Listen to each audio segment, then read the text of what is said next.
The first bullet shattered the coach window before Caleb Vance even heard the shot. Glass exploded inward, and passengers screamed, all except one. The woman in black didn't move, didn't gasp, just met his eyes through the rearview mirror with an expression that made his chest tighten for reasons he couldn't name. 6 years he'd driven these routes. 6 years he'd seen fear in every shade. But her? She looked at death like an old acquaintance. And in that frozen second, with gunfire splitting the desert air, Caleb felt something he'd buried alongside his family. The dangerous, terrifying pull of caring whether someone lived or died. Before we begin this story, please hit that like button and comment your city below so I can see how far this journey travels. Now, let's ride into the New Mexico territory, where one woman's courage will crack open a heart 6 years frozen. The New Mexico sun didn't warm anything. It just beat down on the territory like a smith's hammer on an anvil, turning the earth to dust and men to leather.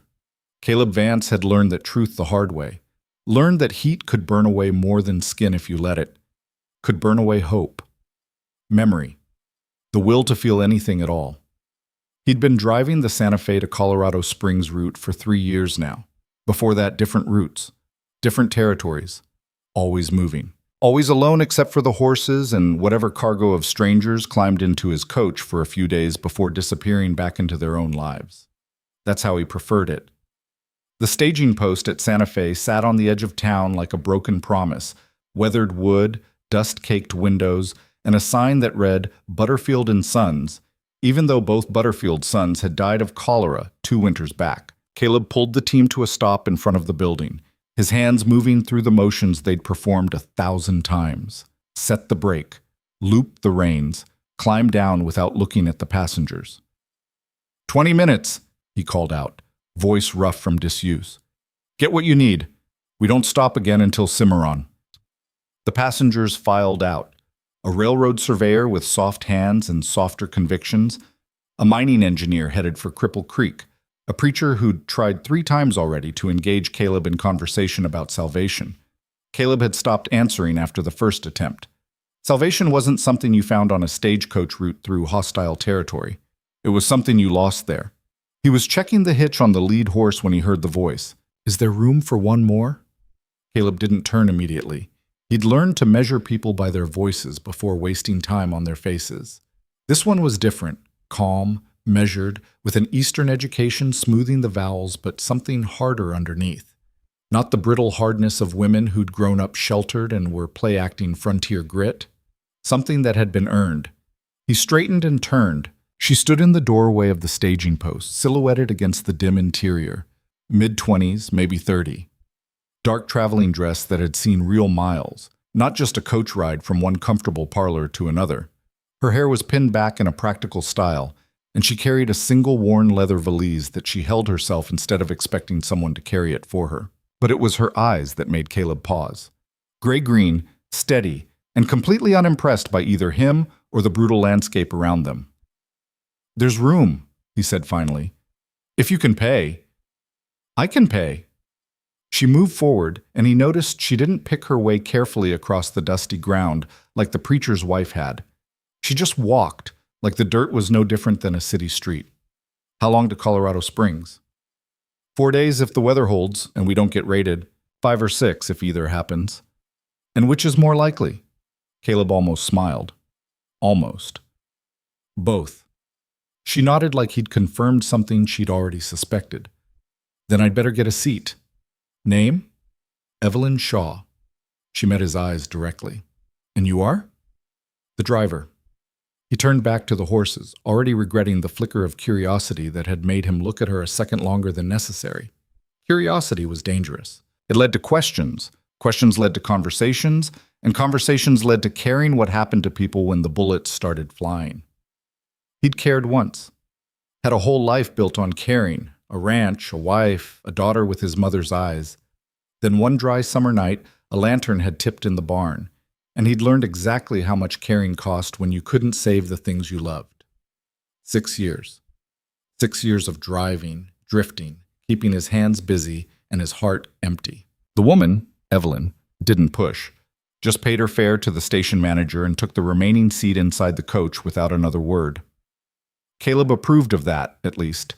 Silent passengers were preferable to the kind who needed constant reassurance that they weren't about to die, even if the reassurance would have been a lie. He gave the team another 10 minutes to water and rest, then climbed back to the driver's box. The shotgun rider who'd been scheduled hadn't shown, third time this month. Men were starting to avoid this route. Too many coaches had been hit by raiders in the past 6 weeks, Apaches, outlaws, or sometimes just desperate men who'd run out of options and decided other people's property looked better than slow starvation. Caleb didn't blame them. He'd been desperate once, but he'd chosen a different way through it, chose moving instead of taking, silence instead of violence. Not because he was better than them, just because he was tired and stealing required a kind of energy he no longer possessed. "Mr. Vance?" He looked down. The station manager, Garrett, stood beside the coach looking nervous. Garrett always looked nervous these days. "Yeah? You sure you want to run this route without a guard? I could maybe find—" "I'll be fine. It's just with the Henderson coach getting hit last week and the Army saying they can't spare be Garrett." Caleb's voice didn't rise, but it cut through the other man's anxiety like a knife. "I've been running this route for 3 years. I know what I'm doing." That wasn't entirely true. Nobody knew what they were doing out here. You just got lucky or you didn't, and either way, you kept moving until your luck or your life ran out. Garrett stepped back, hands raised. All right, just be careful." Caleb released the brake and snapped the reins. The team lurched forward, and Santa Fe fell away behind them in a cloud of dust and heat shimmer. The road north was what passed for a road in the territory. 2 ruts carved into hardpack by 1,000 wagon wheels, winding through scrub desert that offered about as much cover as a bare floor. The first 30 miles were the worst. Flat, exposed, with nowhere to run if trouble showed up. After that, the land started to rise toward the mountains, and at least you had rocks and ravines to work with if you needed to ford up. Caleb kept the horses at a steady pace, eyes scanning the horizon out of habit more than hope. You didn't usually see raiders before they wanted you to, but occasionally you'd catch the glint of sun on metal or the dust of horses moving too deliberately to be wild. The passengers inside were quiet at first, probably exhausted from whatever journeys had brought them to Santa Fe. Caleb preferred it that way. Silence made his job easier, kept him from having to think about the people whose lives temporarily depended on his ability to spot trouble and outrun it. But after an hour, the preacher started up. "Quite a harsh land the Lord has made here," he said, voice carrying through the open coach window. "But beautiful in its own way, don't you think?" The mining engineer grunted something non-committal. The surveyor was apparently asleep. "I find that hardship often brings us closer to understanding divine purpose," the preacher continued. "The refiner's fire, as it were, burning away impurities to reveal—" "I think," Evelyn's voice cut in, polite but firm, "that sometimes fire just burns, and what it reveals is simply that everything eventually turns to ash." Silence. Caleb felt something like approval flicker through him. He squashed it immediately. The preacher cleared his throat. "That's a rather bleak perspective, Miss Shaw. And I don't think it's bleak, just honest. Ash makes good fertilizer after all. Things grow from it. An optimist, then, despite your words." "A realist." There was a smile in her voice, but not a warm one. "I've learned to tell the difference."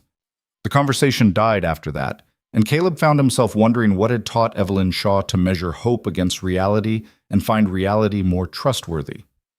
Then he stopped wondering, because wondering meant caring, and caring was a door he'd nailed shut for good reason. They covered 20 miles before the first incident. It wasn't raiders, just a rattlesnake, coiled in the middle of the road, fat and sluggish in the afternoon heat. The lead horse shied hard to the right, and the whole team tried to follow. Caleb hauled on the reins, voice sharp and commanding, bringing them back under control before the coach could tip. The passengers inside gasped and clutched at their seats. All except one. Through the rear-view mirror, Caleb caught a glimpse of Evelyn, still sitting calmly, one hand braced against the coach wall, but her expression unchanged. She looked out the window at the snake as they passed, then returned her gaze forward, completely unruffled. Interesting. No, not interesting. None of his concern. They reached Cimarron as the sun started its descent toward the western horizon, turning the sky into layers of orange and purple that would have been beautiful if Caleb had allowed himself to notice beauty anymore. The town was small, 24 buildings clustered around a spring that made this stretch of desert barely livable. There was a trading post, a saloon that doubled as a boarding house, and a stable run by a Jicarilla Apache named Running Deer who charged double for feed but kept his horses healthy.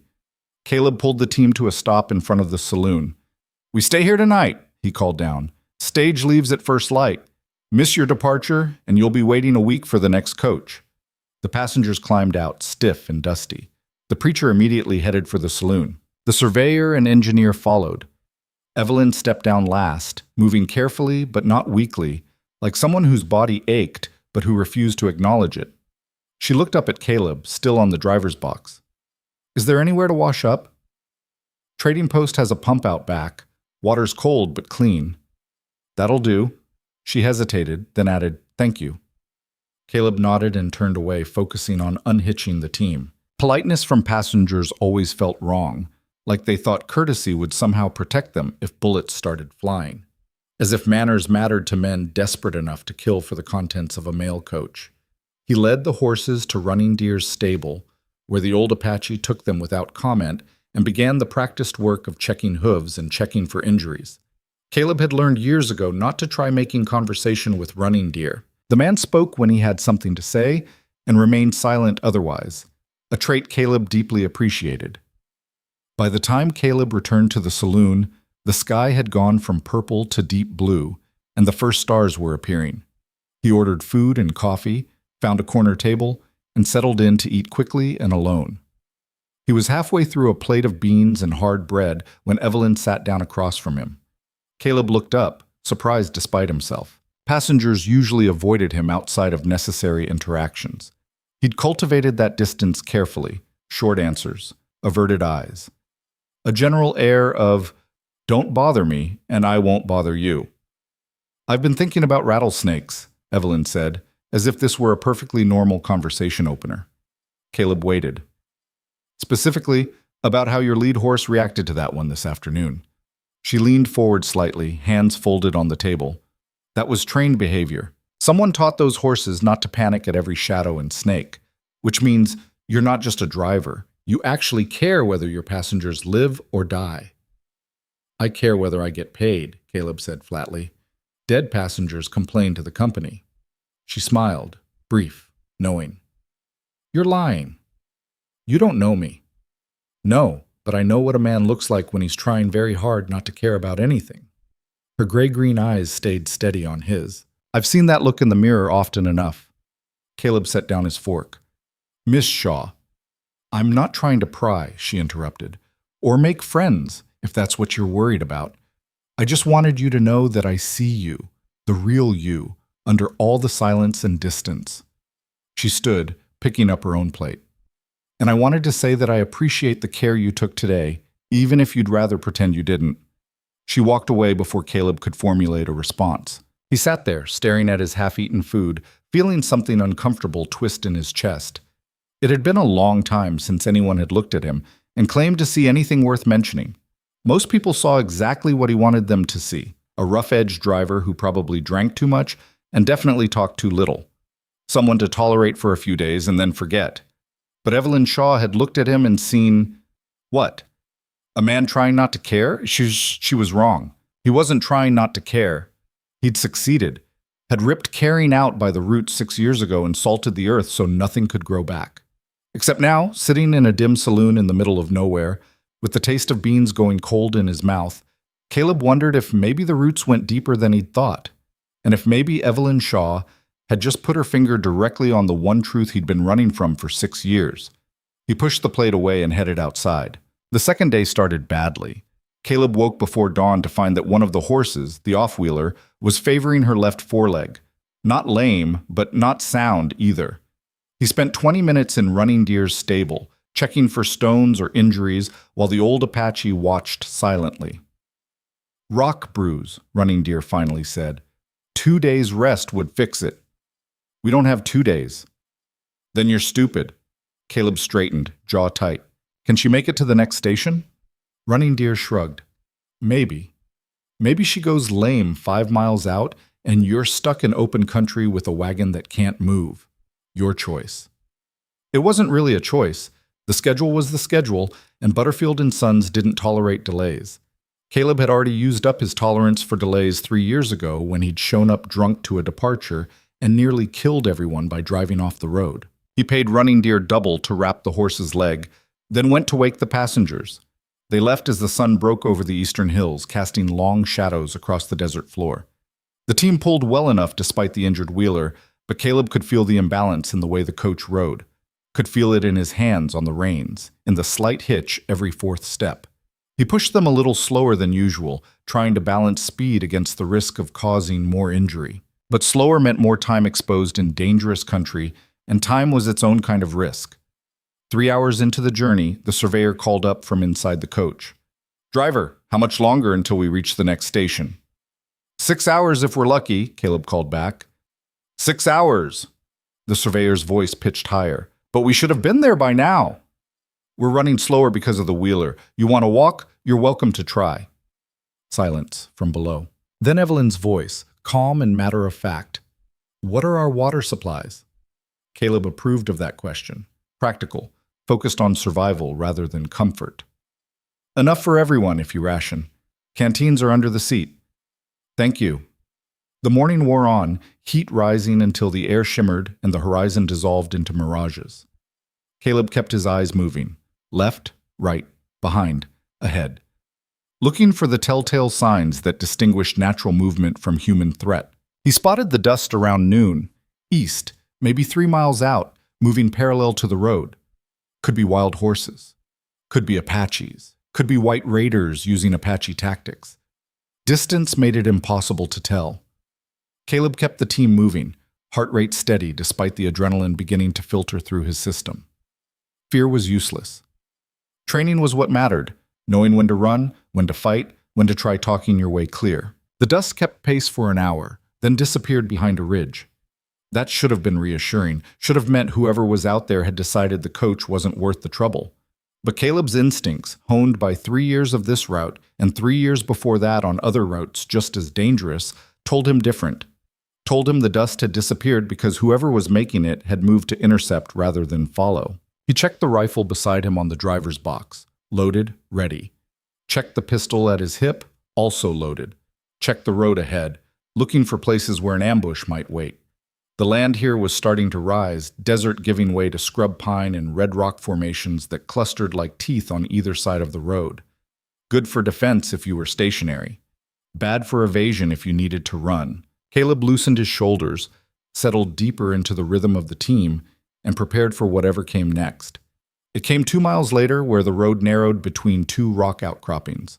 5 riders spread across the path, rifles raised. Not Apaches. White men dressed in a mix of Confederate gray and civilian clothes.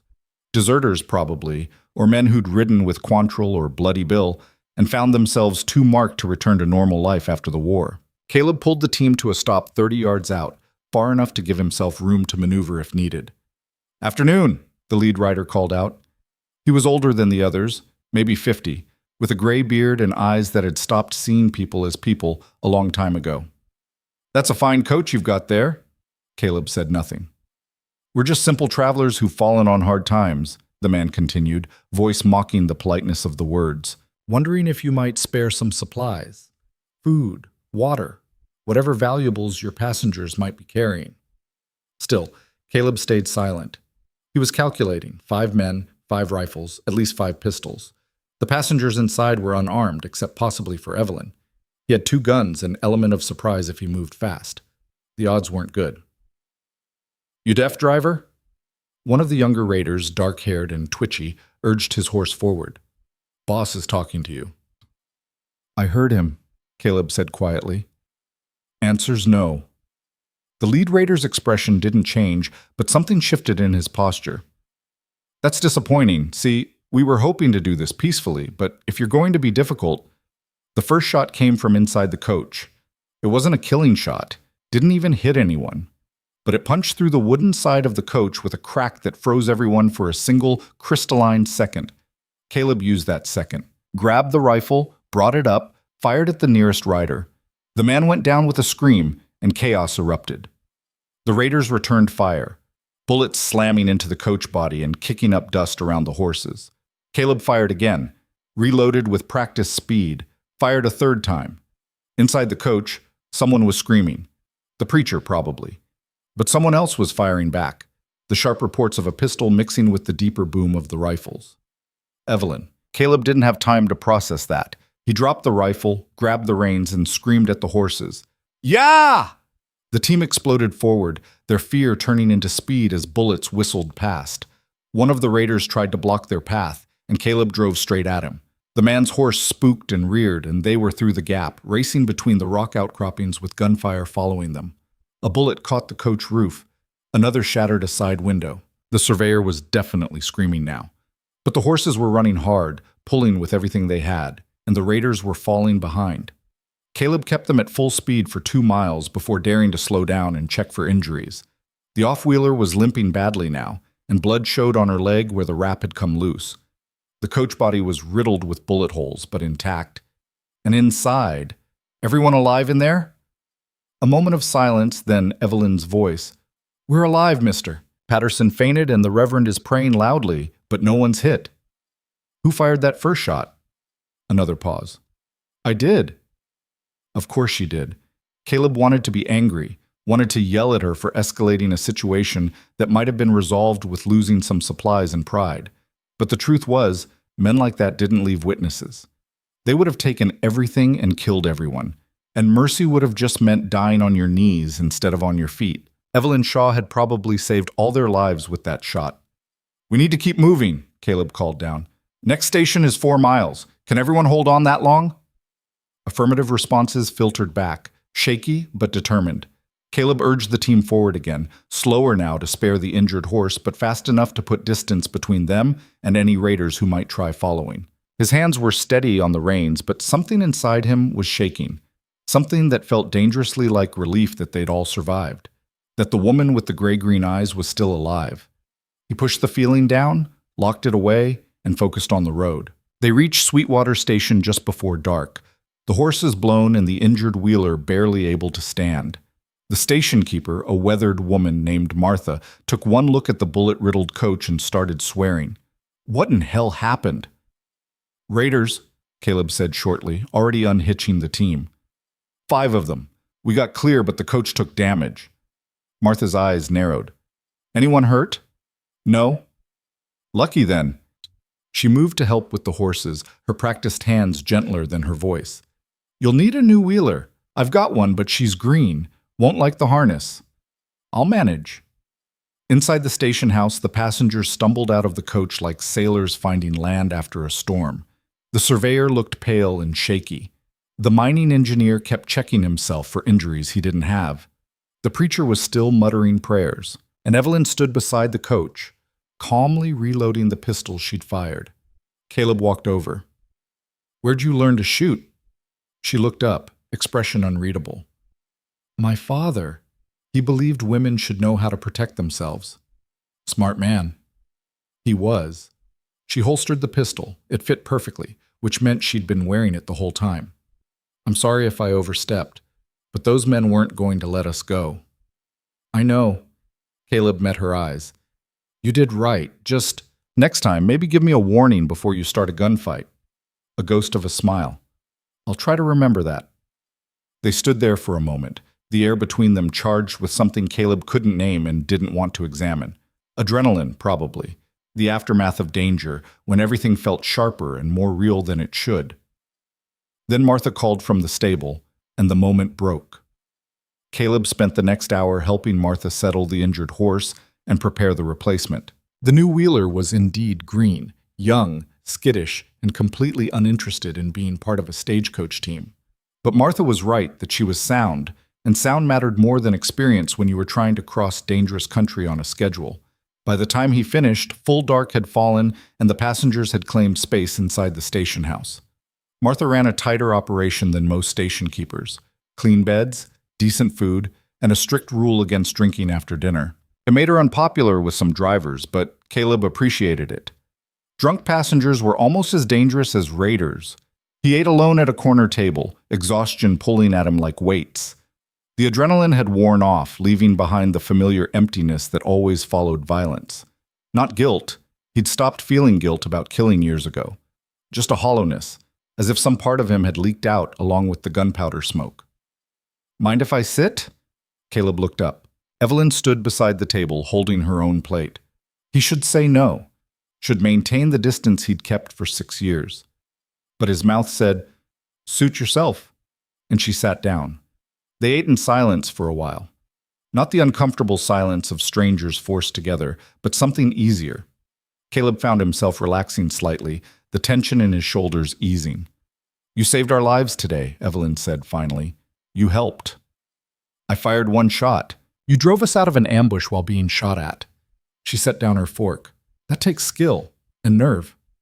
Caleb shrugged. "It's the job." "It's more than that." Her gray-green eyes studied him with that same unsettling directness. Most men would have tried negotiating, would have given up the coach and hoped the Raiders kept their word.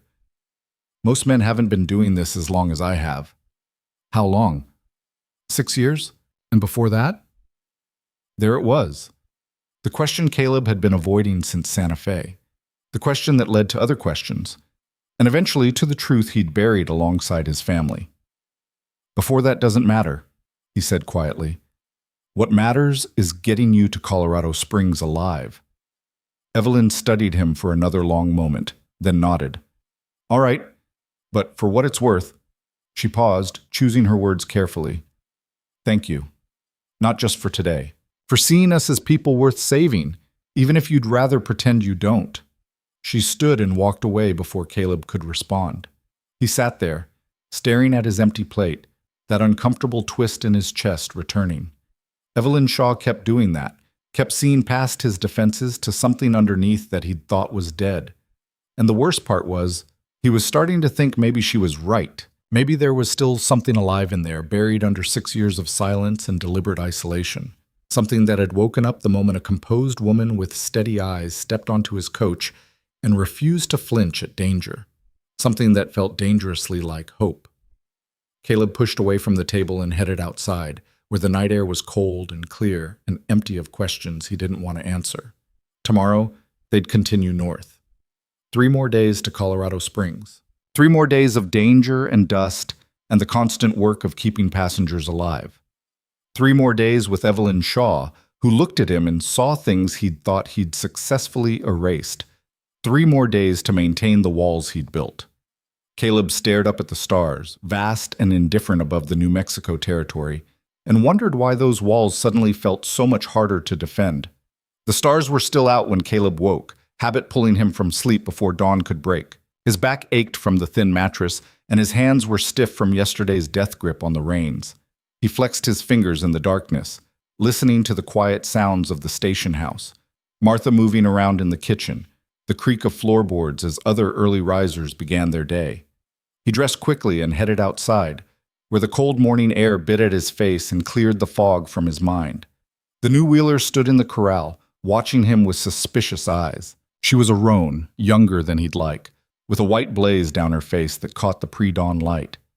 "You and I are going to have a problem if you don't settle," Caleb told her quietly, approaching with a hand extended.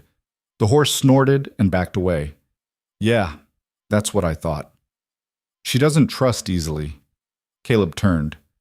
Evelyn stood at the corral fence, wrapped in a dark shawl against the cold. Her hair was loose around her shoulders, and without the severe traveling bun, she looked younger, more vulnerable. "Most smart creatures don't," Caleb said, returning his attention to the horse. "Is that what you tell yourself?" Evelyn's voice held no judgment, just curiosity. "That not trusting is smart? It's kept me alive." "Has it? Or have you just been moving so fast that death hasn't caught up yet?" Caleb's hand stilled on the fence rail. That was uncomfortably close to a truth he'd been avoiding for 6 years. That survival wasn't the same as living, and forward motion wasn't the same as progress. "You ask a lot of questions for someone I barely know," he said finally, "and you avoid a lot of answers for someone who saved my life yesterday." Evelyn moved closer, her boots crunching on the frozen ground. "I'm not trying to pry, Mr. Vance. I'm just trying to understand." "Understand what?" "Why a man with your skill, your obvious care for both horses and passengers, Chooses to live like he's already dead. The words hit harder than any bullet from yesterday's ambush. Caleb turned to face her fully, something hot and defensive rising in his chest. You don't know anything about how I live. Don't I? Evelyn's gray-green eyes held his without flinching. I see a man who's good at what he does, who trains his horses carefully and checks every detail before departure, who drives like every life in that coach matters, even while pretending none of them do. That's not indifference, Mr. Vance. That's someone who cares so much it hurts, trying desperately not to. You should get ready, Caleb said, voice rough. We leave in 30 minutes.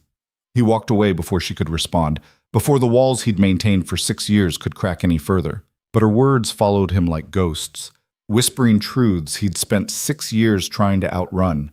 Someone who cares so much it hurts. She was wrong. She had to be wrong.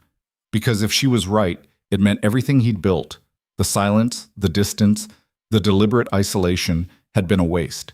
Meant he'd been running from the one thing that might have saved him. Caleb harnessed the team in grim silence, his hands moving through familiar motions while his mind churned. The new wheeler fought the harness but eventually settled, though her ears stayed pinned back in distrust. He understood the feeling. The passengers emerged as the sun broke over the eastern hills, painting the desert in shades of gold and red. The surveyor looked like he hadn't slept. The mining engineer moved carefully, as if yesterday's violence had left bruises on his soul, if not his body. The preacher was quieter than usual, his previous certainty about divine providence apparently shaken by 5 men with rifles. And Evelyn. Evelyn looked exactly as she had in Santa Fe, composed, practical, ready for whatever came next. She'd braided her hair back into its severe style, and the vulnerability Caleb had glimpsed at dawn was gone, replaced by armor as effective as any he wore. Everyone in, he called, checking the hitch one final time. We've got 50 miles to cover today. Weather's turning. He was right about that. The clear morning gave way to clouds rolling in from the west, heavy and dark, with the promise of rain. By noon, the first drops were falling, cold and sharp against Caleb's face. Within an hour, it was a downpour. Rain in the desert was treacherous, turned hard-packed roads into mud, raised dry washes into torrents, made visibility almost zero. Caleb slowed the team to a walk, every sense straining to see the road ahead through the curtain of water. Inside the coach, the passengers huddled in miserable silence. Rain leaked through the bullet holes, creating small pools on the floor. The temperature had dropped 20 degrees, and without the sun, the desert cold cut straight through clothing to bone. How much farther? The surveyor called up, voice thin with cold. 20 miles to Raton, Caleb shouted back. But we might need to stop before then if this gets worse. Stop where? The mining engineer asked. There's nothing out here. He was right. This stretch was empty country. No stations, no settlements, just open land that could kill you in a dozen different ways if you weren't careful. But Caleb knew a place. A mile off the main road, tucked into a canyon that protected against weather and provided fresh water. He'd used it before when conditions turned bad. It wasn't much, just a natural overhang of rock and the remains of an old campfire, but it would keep them dry and sheltered until the storm passed. There's a spot, he said, making the decision. We'll wait out the worst there. He turned the team off the main road, following a track so faint it was barely visible even in good weather. The horses didn't like it. The new wheeler especially balked at leaving the familiar route, but Caleb urged them forward with voice and rein until the canyon walls rose around them. The overhang was exactly as he remembered, deep enough to shelter the coach and team, with a floor of dry sand and the black circle of old fires marking where others had taken refuge before. Caleb pulled the team under the rock and set the brake, muscles aching from hours of tension. Everyone out, he called. We'll stay here until the storm passes. The passengers emerged into the relative dryness of the shelter, shivering and soaked. Martha had packed emergency supplies, blankets, coffee, dried meat, and Caleb distributed them while the rain hammered down outside. How long will this last? The preacher asked, teeth chattering. Hard to say. Could be an hour. Could be all night. Caleb began building a fire in the old circle of stones, his hands remembering the motion even in the dim light. Either way, we're safer here than on the road. The fire caught, small flames growing into warmth and light.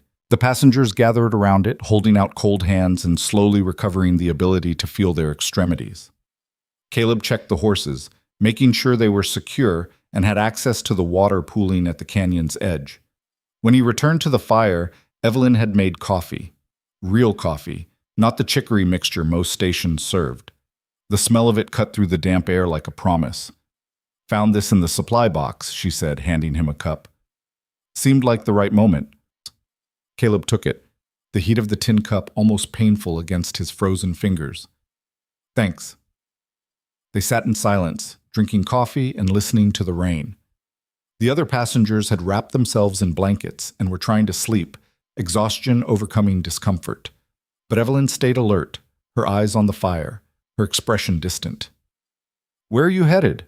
Caleb asked, surprising himself. "In Colorado Springs?" Evelyn looked at him, equally surprised by the question. "I'm taking a teaching position at a school for girls."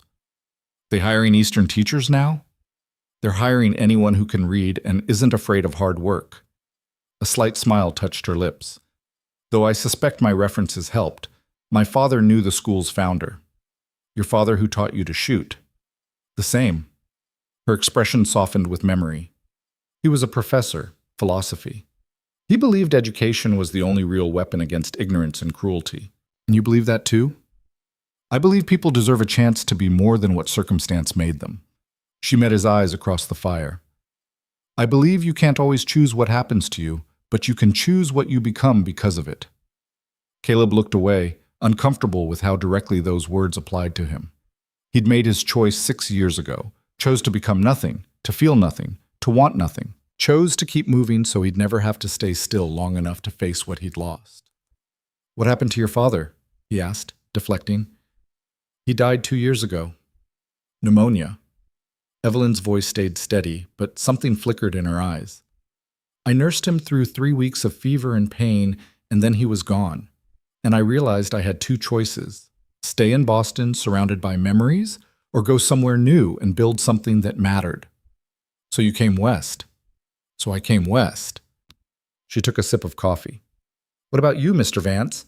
What brought you to driving stagecoaches through dangerous territory?" There it was again, the question he'd been avoiding.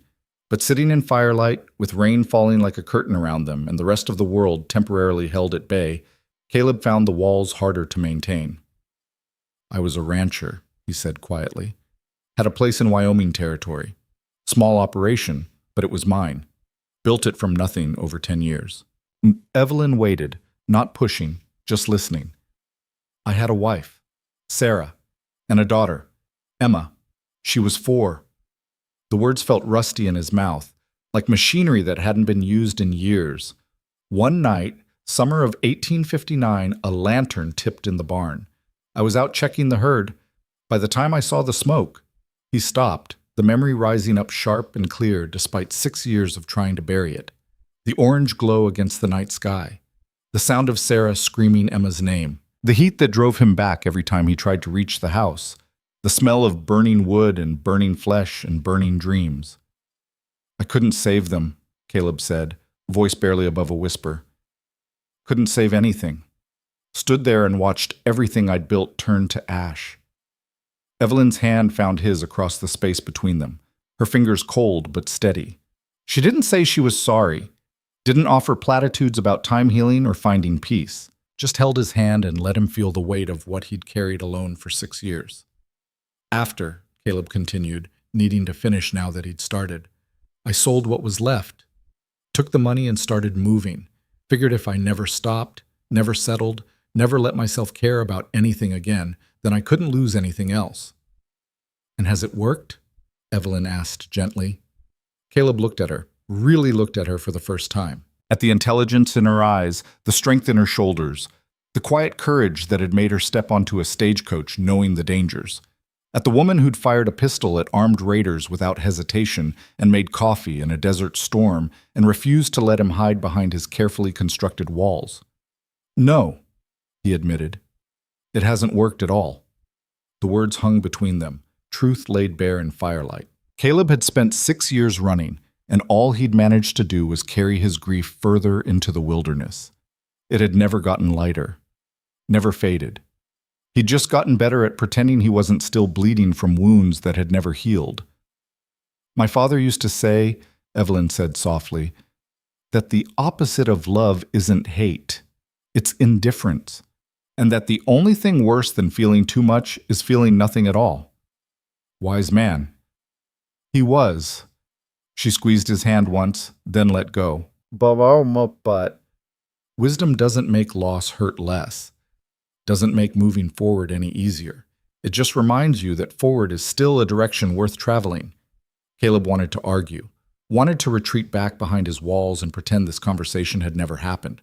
But something in him was too tired for the fight, tired of running, tired of pretending, tired of living like a ghost in his own life. I don't know how, he said finally. Don't know how to do anything but run. Then maybe, Evelyn said, it's time to learn. The rain fell harder, drumming against rock and earth with a sound like distant thunder. The fire crackled and popped, sending sparks dancing up toward the stone ceiling.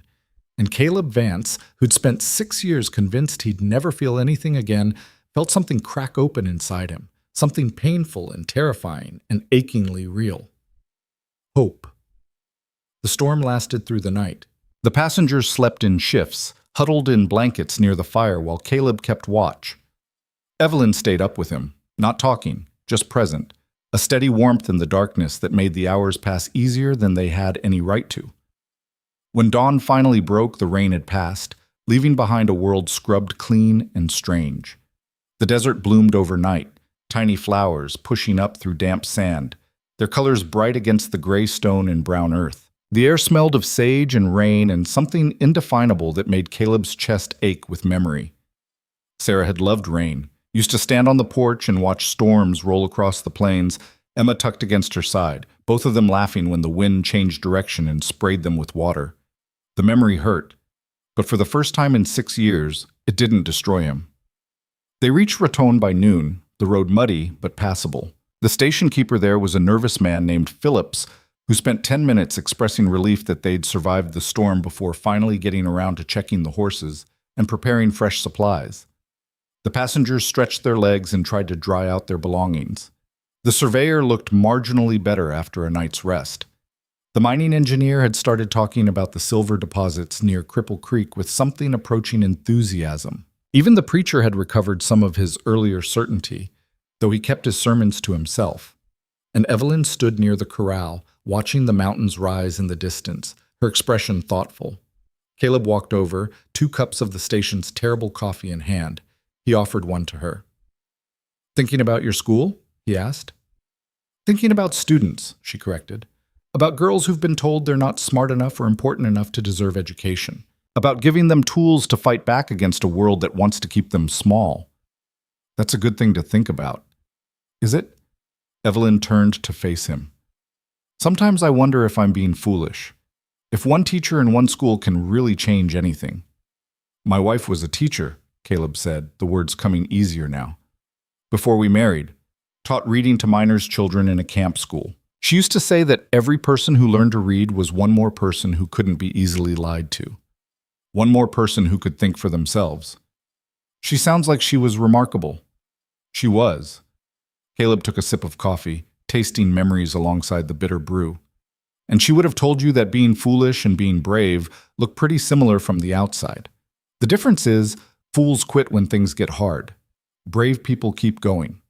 Evelyn smiled, the first real smile he'd seen from her, unguarded and warm. "I like that. I'll have to remember it when I'm knee-deep in grammar lessons and wondering why I left Boston." "You'll do fine." Caleb surprised himself by meaning it. "Those girls are lucky to have you." "And what about you?"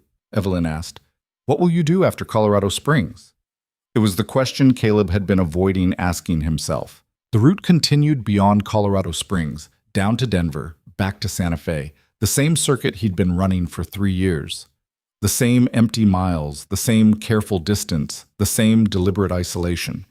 But standing in the Raton station yard, watching Evelyn Shaw look at him like he was a person worth knowing, Caleb found himself questioning whether he wanted to keep running. "I don't know," he admitted. "Haven't thought past the next delivery in a long time." "Maybe," Evelyn said carefully, "it's time to start." They left Raton in the early afternoon, the road climbing steadily into the mountains. The air cooled as they gained elevation, pine trees replacing sage and scrub. Snow still capped the highest peaks, brilliant white against blue sky. And Caleb felt something in him ease as they moved into country that felt less exposed, less brutal than the open desert. The new wheeler had settled into the team, her initial resistance giving way to acceptance. The other horses moved with the confidence of experience, pulling the coach steadily upward through switchbacks and narrow passes, where one wrong move could send them all tumbling into ravines. Inside the coach, the passengers were quieter than before, the violence of the ambush and the hardship of the storm having worn away the easy conversation of strangers. But the silence felt different now, less isolated, more like people who'd shared danger and survived together. They made good time, covering 30 miles by sunset and pulling into Trinidad Station as darkness fell.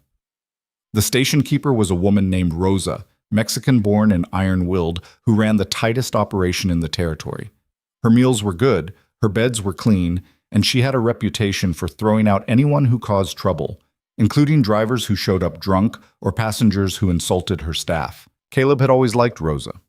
She didn't ask questions, didn't push for conversation, just provided what was needed and expected payment and respect in return. "You look tired," Rosa said as Caleb unhitched the team. "Long couple of days. I heard about the ambush and the storm." Her dark eyes studied him with the kind of perception that missed nothing. "You're getting too old for this work, Caleb." "I'm 34? "Too old," Rosa repeated firmly. "This job requires a young man's reflexes and an old man's wisdom, but eventually the reflexes go first, and then you're just a wise man about to die." Caleb almost smiled. "I'll keep that in mind." "You do that." She paused, then added, "The woman, the one who shot at the raiders. She asked about you earlier." "Asked what?" "Asked if you were always this quiet, or if something happened to make you that way." Rosa's expression softened. "I told her the truth, that I didn't know, because you've never talked about it, but that I'd seen men carry grief before and recognized the weight." Caleb's hand stilled on the harness. "You shouldn't have. I didn't tell her anything that wasn't obvious to anyone who bothered looking." Rosa touched his shoulder briefly. "Whatever you're carrying, Caleb, it's not going to get lighter by pretending it isn't there. And that woman, she sees you. Might be worth letting her." She walked away before Caleb could respond, leaving him standing in the twilight with his hands full of leather and his mind full of thoughts he'd rather not examine. But Rosa was right. Evelyn did see him, had seen through his walls from the moment she'd stepped onto his coach. And instead of turning away from what she saw, she'd kept looking, kept asking questions, kept treating him like a person who mattered instead of a ghost driving a stagecoach. The dinner that night was quieter than previous stops. The passengers ate quickly and retreated to their rooms, exhaustion catching up with bodies pushed too hard by fear and weather. But Evelyn lingered at the table after the others had gone, nursing a cup of coffee and staring into the fire. Caleb sat down across from her without being invited. "Rosa says you asked about me," he said. Evelyn looked up, not even slightly embarrassed to be caught. "I did. She told me nothing useful and everything important." "Which was?" "That you've been running long enough that even station keepers notice, and that maybe it's time to stop." Caleb shook his head. "You don't give up, do you?" "Not when I see something worth fighting for." Evelyn leaned forward. "And I see something in you, Caleb Vance. Something good and strong that's been buried under grief and guilt. Something that deserves a chance to live again." You don't know me well enough to... "I know you saved my life. I know you care for your horses and your passengers, even while pretending you don't. I know you lost everything and chose to keep moving instead of ending it. That takes strength, takes courage." Her gray-green eyes held his. "And I know that in 2 days we'll reach Colorado Springs, and I'll never see you again unless you choose otherwise." The words hung between them, heavy with possibility and fear. "What are you asking?" Caleb said quietly. "I'm asking if you want to stop running. If you want to try standing still long enough to see what might grow if you gave it a chance." She paused. "I'm asking if maybe, after you deliver me to Colorado Springs, you might consider staying for a while, getting to know the town, getting to know me." Caleb's heart was hammering against his ribs. 6 years. 6 years of careful isolation, of deliberate emptiness, of running from anything that might make him feel. And now this woman, this remarkable, impossible woman, was asking him to stop. "I don't know if I can," he admitted. "Don't know if I remember how to be anything other than what I am." "Then learn," Evelyn said simply. "I'll help you. We'll figure it out together." Together. The word felt foreign and familiar at the same time, like something he'd once known how to do, but had forgotten through years of disuse. "It scares me," Caleb said, the admission costing him everything. "Feeling again. Caring again. Risking loss again." "I know." Evelyn's hand found his across the table. "It scares me too. But I'd rather be scared and alive than safe and empty. Wouldn't you?" Would he? That was the question Caleb had been avoiding for 6 years. Was survival enough? Or was there something more? Something worth the risk of pain and loss and all the things he'd been running from? He looked at Evelyn Shaw, at the courage in her eyes and the hope in her expression, and felt the answer rising up from somewhere deep inside, from the part of him that remembered Sarah's laugh and Emma's smile, from the part that had once believed in futures and possibilities and love. "Yeah," he said roughly. "I would." Evelyn's smile was worth every moment of fear. "Then let's see what happens when we get to Colorado Springs." They sat together in firelight, hands clasped across scarred wood, while outside the mountain stood guard over secrets and promises and the possibility of something neither of them had dared hope for. Tomorrow they would climb higher into the Rockies, chasing elevation and deadline and the last miles of a journey that had become about more than simple delivery. And Caleb Vance, who had spent 6 years convinced his life was over, would begin the slow, terrifying process of learning to live again. The morning broke cold and clear, frost glittering on the ground like scattered diamonds. Caleb woke with his chest tight and his mind racing, the conversation with Evelyn replaying in loops. He'd made a promise last night, not in words exactly, but in the way he'd held her hand and admitted his fear. And now, in the harsh light of dawn, that promise felt both terrifying and strangely right.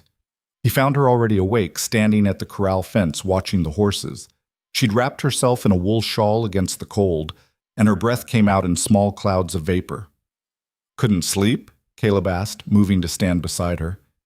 "Too much thinking." She glanced at him, and he caught something vulnerable in her expression before she looked away. "I keep wondering if I pushed too hard last night, if I had any right to ask what I asked." "You had every right." Caleb's voice came out rougher than he intended. "And I meant what I said. I'm not sure I know how to do this." "Do what?" "Any of it. Feeling, staying, letting someone in." He gripped the fence rail hard enough that the wood bit into his palms. 6 years is a long time to practice being alone. Evelyn turned to face him fully. "Then we'll take it slow. No expectations. No promises beyond what we've already said." She paused. "But Caleb, you need to understand something. I'm not asking you to forget your wife and daughter. I'm not trying to replace what you lost. I'm just asking if there might be room for something new alongside the grief." The words hit him like a physical blow, not because they hurt, but because they were exactly what he needed to hear. He'd been so afraid that moving forward meant leaving Sarah and Emma behind, abandoning their memory for the sake of his own survival. But Evelyn was offering something different, permission to carry them with him while still reaching for life. "Room," he repeated softly. "I think I can manage that." Her smile was small but genuine. "Good, because Colorado Springs is only 1 day away, and I'd hate to arrive without knowing whether you're planning to immediately turn around and run." "I won't run." The promise felt solid in his mouth, weighted with intention. "Not this time."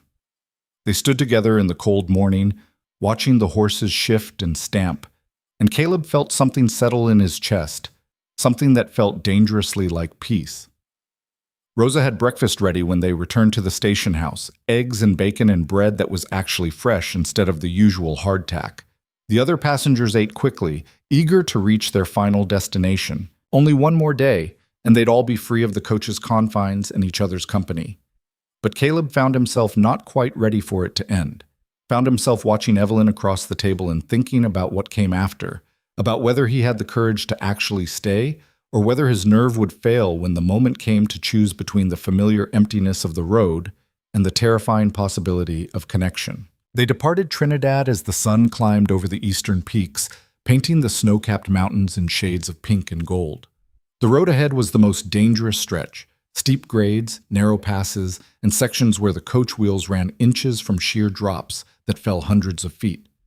But it was also the most beautiful, with pine forests thick on either side and views that stretched for miles when the trees broke. The team pulled steadily upward, their breath coming in heavy clouds as the elevation increased.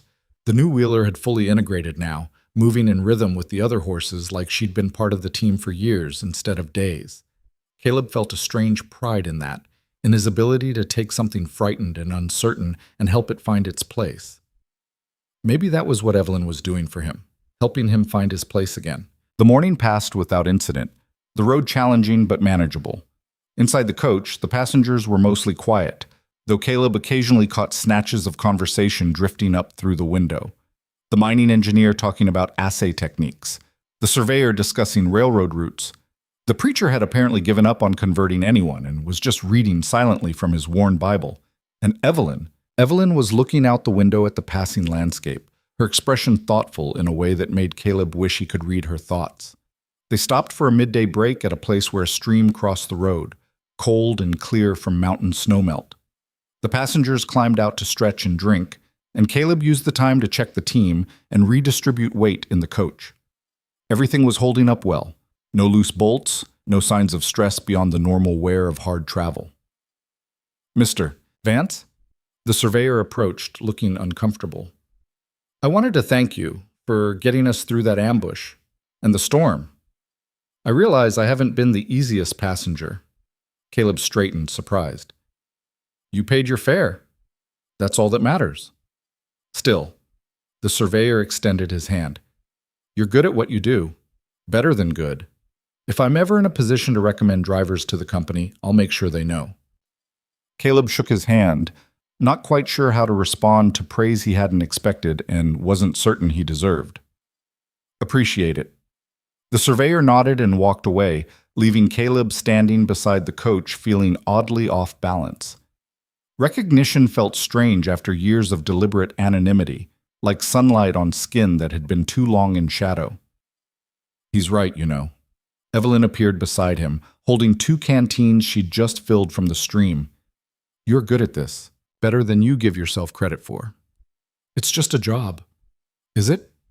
She offered him one of the canteens, "Because from where I'm standing, it looks like you care deeply about doing it well, about keeping people safe. That's not just a job. That's a calling." Caleb drank deeply from the canteen, the cold water shocking against his throat. "I used to think ranching was my calling, building something permanent, creating a legacy." He capped the canteen, voice going quiet. "When I lost that, I figured I'd lost my purpose along with it." "Maybe purpose isn't something you lose," Evelyn said. "Maybe it just changes shape. Ranching was about building a home for your family. This is about safely delivering people to theirs. Different methods, same core." The observation struck him hard, reframing years of self-perception in a single sentence. He'd thought of himself as running away. But what if Evelyn was right? What if all this time he'd been serving the same fundamental need, just in a different form? "You're dangerous," Caleb said, but there was no heat in it. "You make me think about things I'd rather not examine." "Good." Evelyn's eyes held that familiar spark of challenge. Comfort is overrated. Growth happens in the uncomfortable places. They returned to the road, climbing steadily higher into the mountains. The air thinned, making breath come harder and hearts work faster. But the views were breathtaking, vast expanses of forest and stone, with eagles circling overhead and deer occasionally visible in the clearings between trees. Around 3 in the afternoon, they reached the highest point of the pass. The road crested a ridge, and suddenly Colorado Springs was visible in the distance. A small town nestled in a valley, backed by mountains that rose like cathedral walls toward the sky. From this distance, it looked peaceful, almost welcoming. "There," Caleb called down.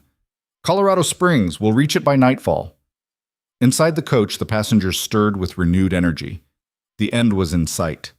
Whatever had brought them west, whatever they hoped to find or escape, It waited in that valley below. But the descent was when things went wrong. The road down the western side of the pass was steeper than the eastern approach, with switchbacks so tight the coach had to slow to a crawl to navigate them. Caleb kept the team under tight control, using the brake to manage their speed, every sense alert for the moment when wheel or horse or road might fail. They were halfway down, negotiating a particularly sharp turn, when he heard it. A crack like a gunshot, but wrong. Not powder and lead, wood and stress.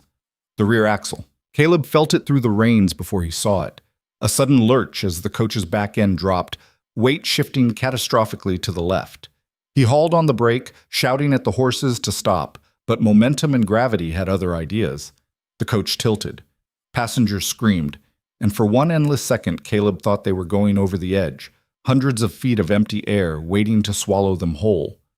But the rear wheel caught on a boulder, stopping the slide. The coach hung there, half on the road and half suspended over nothing, balanced on a knife's edge of chance. "Nobody move!" Caleb's voice cut through the panic. "Stay absolutely still." He could see into the coach through the listing doorway. The surveyor was pressed against the uphill side, white-faced and shaking. The mining engineer had managed to grab a support post and was clinging to it. The preacher was praying loudly, his Bible clutched to his chest, and Evelyn was trying to reach the door, her face set with determination even as the coach groaned and shifted under her weight. "Evelyn, stop!" Caleb was already moving, scrambling down from the driver's box with his heart in his throat. "You'll tip us over! I'm not staying in here waiting to fall!" Her voice was tight with controlled fear, but she stopped moving. Caleb reached the door, every muscle tense as he calculated angles and weight distribution. The boulder was holding for now, but any shift in balance could send them tumbling. He needed to get the passengers out one at a time, starting with those closest to the downhill side to reduce weight on the failing wheel. "Evelyn," he said, forcing his voice calm, "I need you to take my hand. Slowly. Don't push off. Just reach."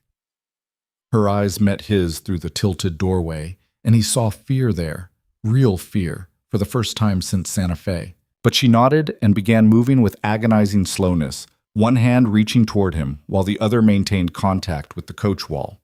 The coach shifted, groaned, metal scraped against stone with a sound like nails on slate.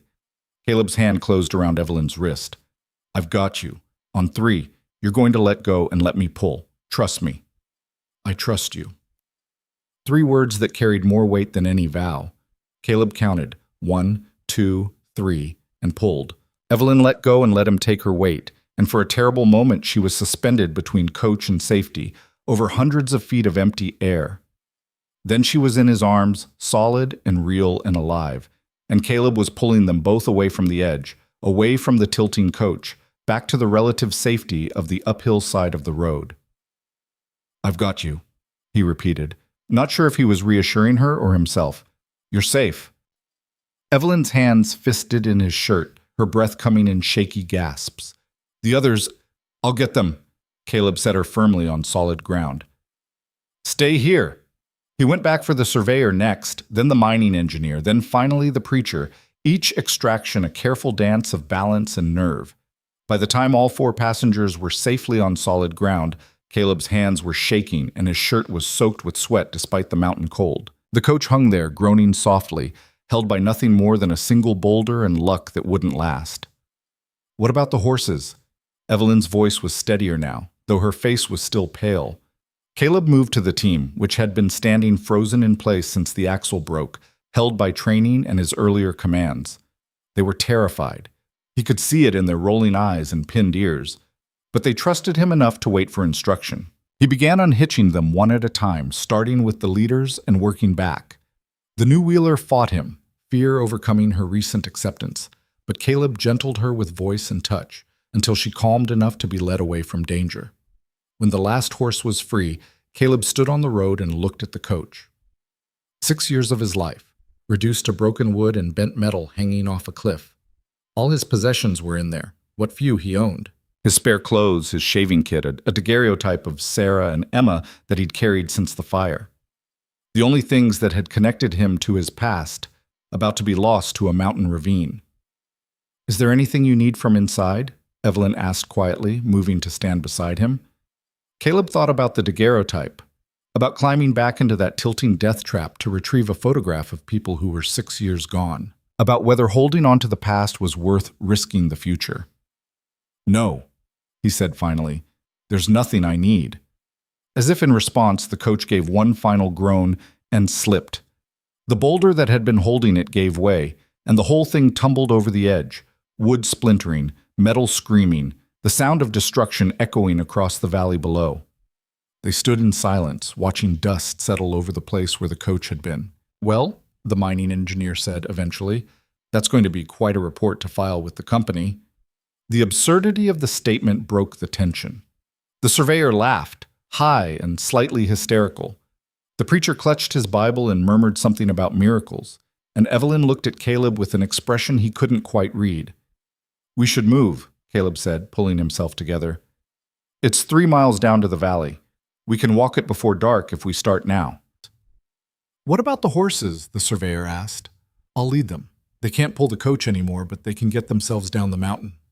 Caleb began gathering the team, tying them together in a string that could be led by one person. "Everyone able to walk?" Affirmative responses all around. Nobody was injured, bruised and shaken, but whole. They started down, Caleb leading the horses while the passengers followed in a ragged line. The road was steep, but manageable on foot, and the late afternoon sun painted everything in golden light that would have been beautiful if Caleb wasn't busy calculating how much this disaster was going to cost him. The company would blame him for the axle failure, even though it had been the result of years of hard use and inadequate maintenance. They'd dock his pay for the lost coach, might even terminate his contract, given how much equipment he'd just destroyed. 6 years of steady work, gone because wood and metal couldn't handle one more mountain pass. "You're thinking too loud," Evelyn said, falling into step beside him. The other passengers had dropped back, giving them space. "Just wondering if I still have a job." "Do you want one?" She kept her eyes on the road ahead. "If the company lets you go, is that such a terrible thing?" Caleb opened his mouth to say yes. Of course it was terrible, then stopped. Because the truth was, he wasn't sure. The job had been his lifeline for 3 years, something to do with his hands and his days that didn't require thinking or feeling, but it had also been a prison of his own making, keeping him moving but never letting him arrive. "I don't know," he admitted. "Well," Evelyn's voice carried that familiar note of challenge. "Maybe this is the universe giving you permission to figure it out." They walked in silence for a while, the only sounds their footsteps on stone and the soft snorting of the horses. The valley below grew closer with each step, details resolving from distance. Individual buildings, streets, the glint of windows catching the setting sun. Colorado Springs. The place where Evelyn would begin her new life teaching girls to read and think and claim their own futures. The place where Caleb had promised to stay long enough to see what might grow between them. The place where everything would change, one way or another. They reached the outskirts as twilight painted the sky purple and orange. The town was bigger than Caleb had expected. Real buildings with glass windows, streets that had been deliberately planned rather than simply worn into existence. There was even a hotel, 3 stories tall with a painted sign that read, "Pikes Peak Lodge." A small crowd had gathered at the edge of town, drawn by the sight of 5 people and 6 horses appearing on foot from the mountain pass. Among them was a man in a suit who stepped forward with an expression of professional concern. "I'm Harrison Blake, station manager for Butterfield and Sons. We've been expecting your arrival."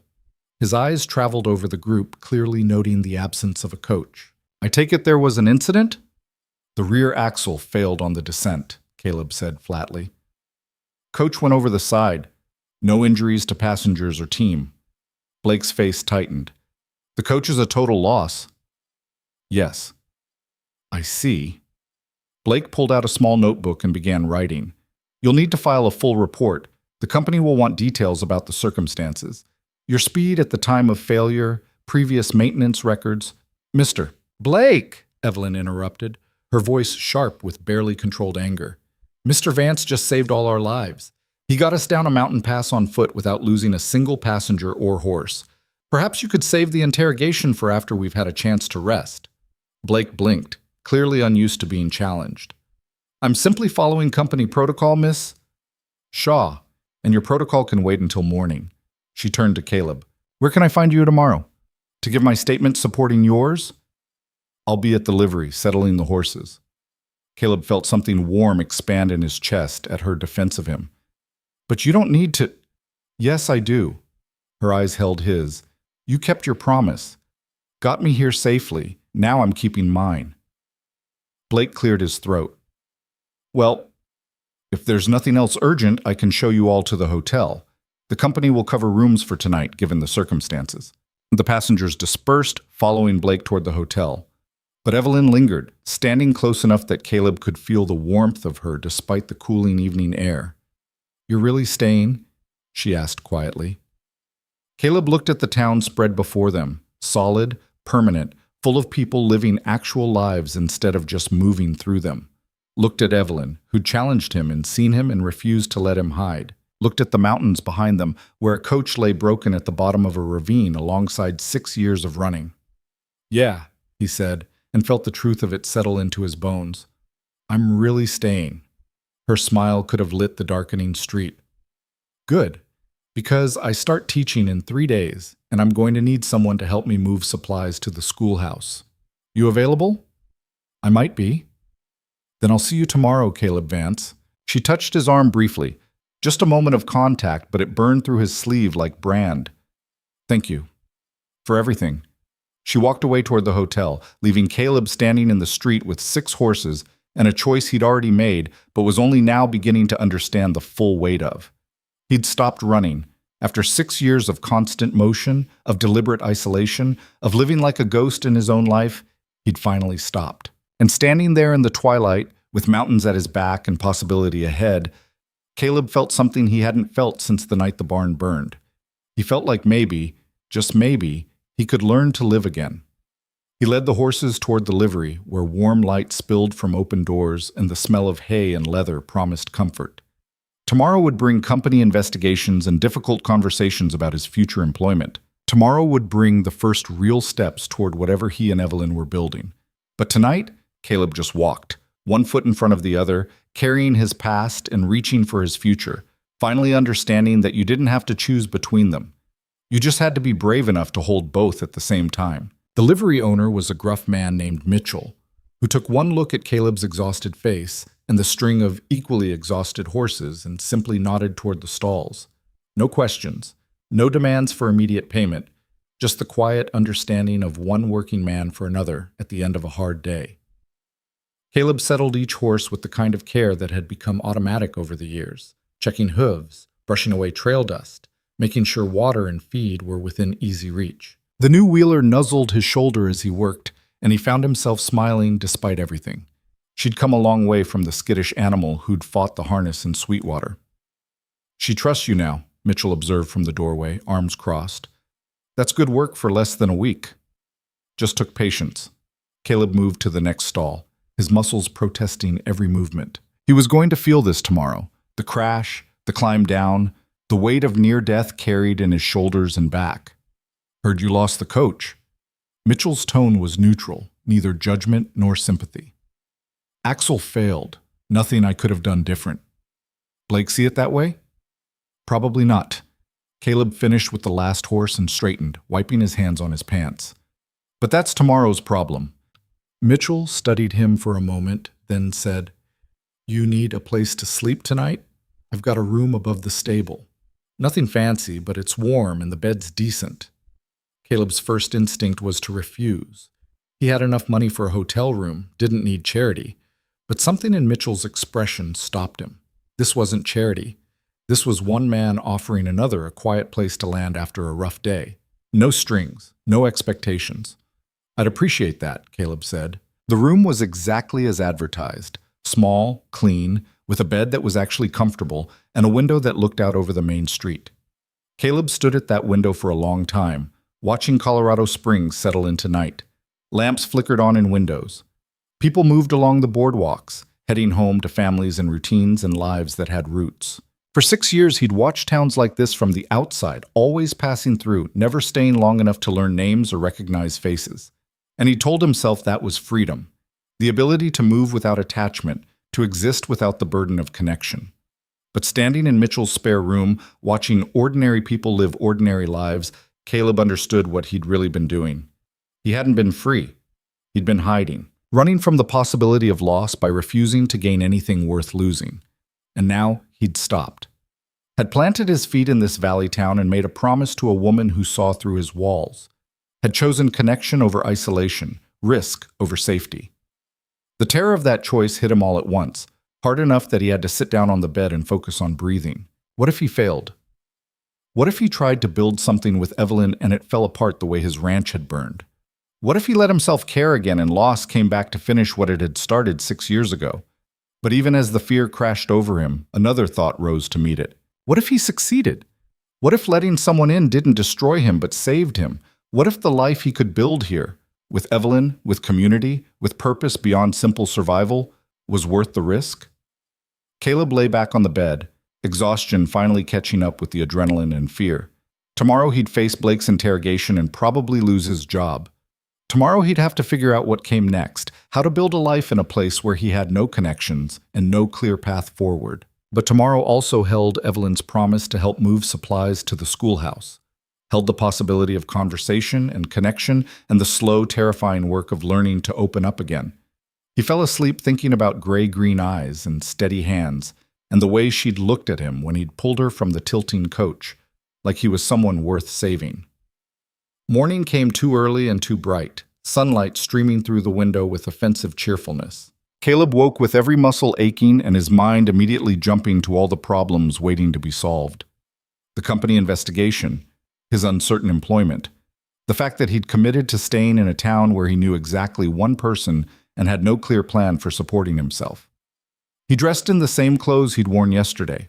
They were all he had now, the rest having gone over the cliff with the coach, and headed downstairs. Mitchell was already up, mucking out stalls with methodical efficiency. "Coffee's in the office," Mitchell said without looking up. "Help yourself." The coffee was strong enough to strip paint, which was exactly what Caleb needed. He stood in the stable doorway, drinking it black and watching the town wake up. Shopkeepers opening their doors. A woman sweeping the boardwalk in front of what looked like a general store. Children running past on some urgent early morning mission. Normal. Peaceful. Everything his life hadn't been for 6 years. "You planning to stand there all day?" Mitchell's voice held dry amusement. "Or you going to make yourself useful?" Caleb found himself smiling. "What do you need?" The morning passed in simple work, mucking stalls, hauling water, helping Mitchell repair a broken stall door.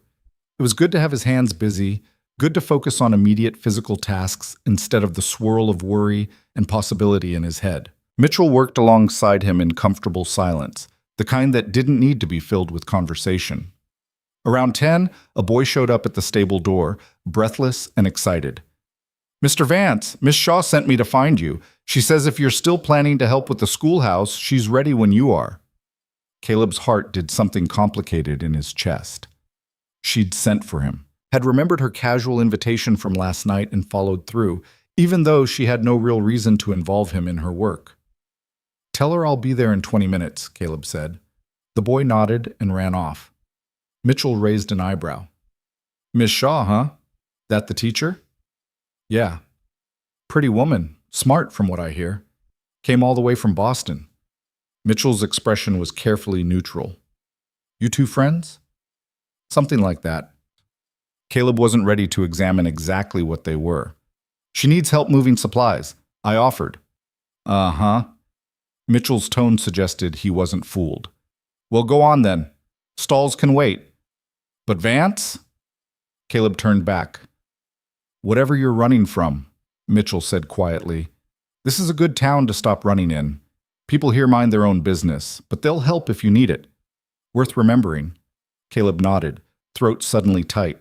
He'd spent 6 years avoiding communities like this precisely because they offered help and connection. But maybe Mitchell was right. Maybe it was time to accept that not every offer of support came with strings attached. He found Evelyn at the schoolhouse, a neat wooden building on the eastern edge of town with windows that caught the morning sun, and a small bell tower that probably served to call students to class. She was standing outside directing 2 men who were unloading crates from a wagon. "That one's books," she called out. Handle it carefully. Yes, the heavy one. I know it's heavy, that's why I'm telling you to be careful. She looked different in daylight, in her element, more confident, more settled. Her hair was pulled back in a practical bun, and she'd traded yesterday's traveling dress for something simpler, dark blue cotton that allowed for movement and work. You came, she said when she spotted Caleb, and her smile was bright enough to hurt. Said I would. I know, but I also know you spent all night worrying about whether you'd made a mistake stopping. Her eyes held understanding, not judgment. So I'm glad you showed up anyway. The two men finished unloading and departed, leaving Caleb and Evelyn alone with a small mountain of crates and barrels. Caleb looked at the pile, then at the schoolhouse door. This all going inside? Every bit of it. Books, slates, chalk, paper, ink, desks that need assembly, maps, a globe that's probably cracked from the journey, primers in 3 different levels, and supplies for teaching basic arithmetic. She pushed up her sleeves. Think we can manage it by noon? We can try. They worked in tandem, carrying crates and barrels into the single large room that would serve as classroom and learning space. The building smelled of fresh wood and possibility, and Caleb found himself studying the details as they worked. The careful construction, the good light, the small wood stove in the corner that would provide heat come winter. This is a nice space, he said, setting down a crate of books. It is, isn't it? Evelyn ran her hand along one of the windowsills. The school board built it last year, but they couldn't find a teacher willing to come this far west. I guess most educated women prefer cities where they can find husbands and live civilized lives. And you don't want that? I want purpose. She opened the crate and began unpacking books, handling each one with reverence. I want to teach girls that reading isn't just a social grace. It's power. The power to think for themselves, to question what they're told, to imagine lives bigger than what their circumstances suggest is possible. Caleb picked up one of the books, a reader for beginners with simple words and moral stories. My wife taught reading to minors' children, said the same thing about power and thinking. Smart woman, Evelyn set a stack of books on the empty shelf. What was her name? Sarah. The name came easier now, less weighted with grief. She was from Philadelphia originally, came west with her family, and ended up in a mining camp when I met her. She was teaching in a tent, 20 kids of all ages, with about 6 books total and more determination than anyone I'd ever seen. How did you meet? Caleb found himself smiling at the memory. Roof of her tent school collapsed during a windstorm. I was passing through, helped her rebuild it. She paid me in coffee and conversation, and I ended up staying 3 months longer than I'd planned. Because of her? Because of her. He moved to the next crate, needing his hands busy. We got married that summer, built the ranch the following year, had Emma 3 years after that. Evelyn worked silently for a moment, giving him space to continue or retreat as he chose. Finally, she said, "What was Emma like?" No one had asked him that. In 6 years, no one had asked about Emma as a person, only acknowledged her as part of the tragedy. But Evelyn wanted to know who his daughter had been, not just how she'd died. Stubborn, Caleb said, and was surprised to find himself laughing. Like her mother, she'd decided at age 3 that she was going to be a rancher when she grew up, and nothing was going to change her mind. Used to follow me around, demanding to help with everything, feeding horses, mending fence, checking cattle. Sarah would find her covered in mud at least once a week. She sounds wonderful. She was. The words didn't hurt the way they used to. She was full of questions. Why questions mostly? Why do horses have 4 legs? Why is the sky blue? Why do we have to sleep at night? Sarah started teaching her to read when she was 3 because Emma had demanded to know why the letters on feed sacks made words, and she couldn't understand them yet. Evelyn was watching him with an expression that made his chest tight. Thank you for telling me about them. I know it's not easy. It's getting easier. Caleb set down an empty crate and met her eyes. You keep pushing me to remember them as people instead of just grief. That helps. Good. She moved closer, close enough that he could smell the faint scent of lavender soap. Because they were people who mattered, who shaped who you are, and that doesn't go away just because they're gone. They stood there for a moment, the schoolhouse quiet around them, sunlight streaming through windows onto empty desks that would soon hold students. Caleb felt the walls he'd maintained for 6 years continuing their slow collapse, brick by brick, and for the first time he wasn't trying to rebuild them as fast as they fell. "I met with Blake this morning," he said, needing to shift to safer ground. "Before I came here. He's terminating my contract." Evelyn's expression shifted to anger. "On what grounds?" "Loss of company property. Doesn't matter that the axle was going to fail eventually, or that I got everyone down safely. The coach is gone, and someone has to take the blame." "That's ridiculous. I'll go talk to him. The other passengers will too." "Don't." Caleb caught her hand. "It's fine. I don't want the job anymore anyway." She stared at him. "You don't?" "No." The truth of it settled as he spoke. "I'm tired of moving. Tired of treating people like cargo instead of humans. Tired of living like I'm already dead." He squeezed her hand gently. "I want to stay here. Figure out what comes next. If you're still willing to put up with me while I do."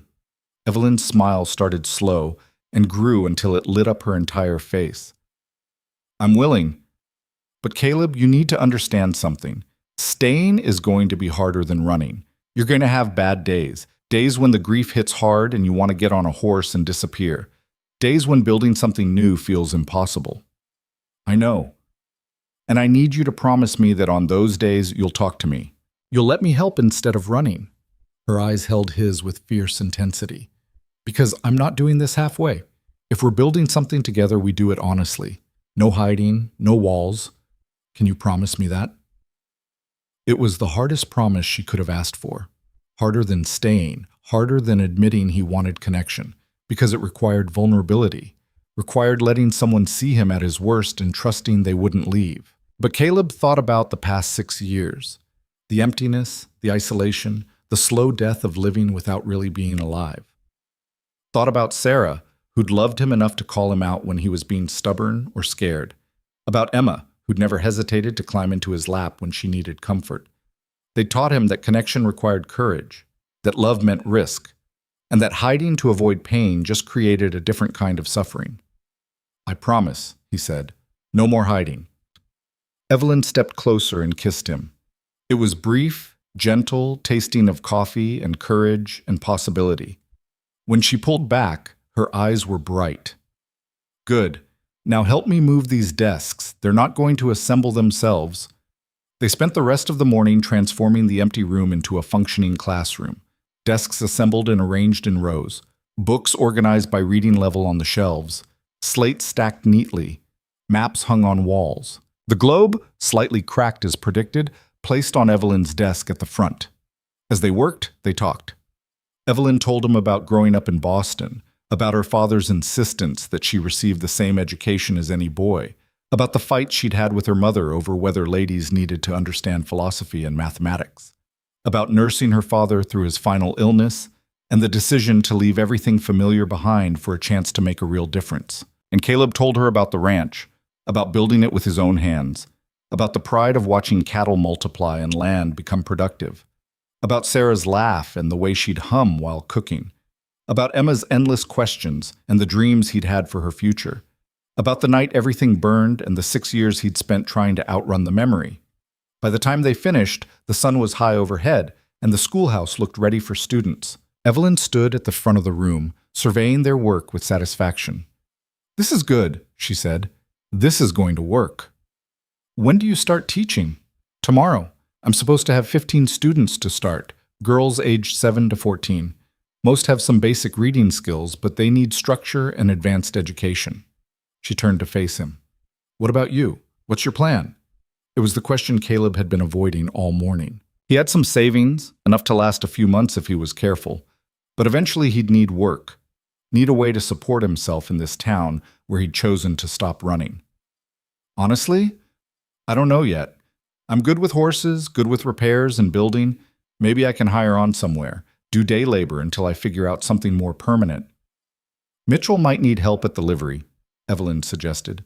"He's getting older, could probably use someone who knows horses and isn't afraid of hard work." "Maybe." Caleb moved to stand beside her, looking out the window at the mountains rising beyond town. "Or maybe I'll try something completely different. Haven't decided yet." "Well, you don't have to decide today." Evelyn leaned against his shoulder, the gesture easy and natural. You've got time, and you've got someone who believes you can figure it out. They stood there in the quiet schoolhouse, surrounded by books and desks and the promise of young minds about to be open to new possibilities. And Caleb felt something settle in his chest that he'd thought was gone forever. Hope.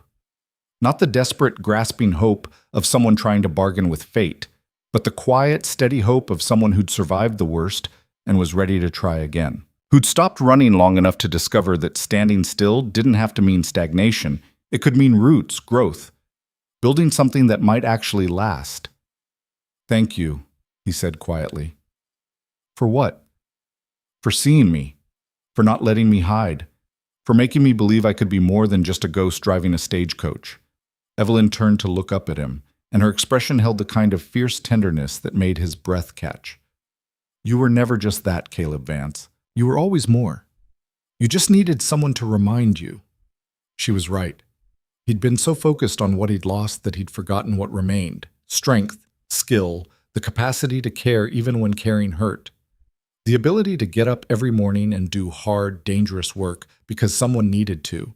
The courage to pull passengers from tilting coaches and horses through mountain passes and himself through 6 years of self-imposed exile. He'd been more all along. He just hadn't let himself see it.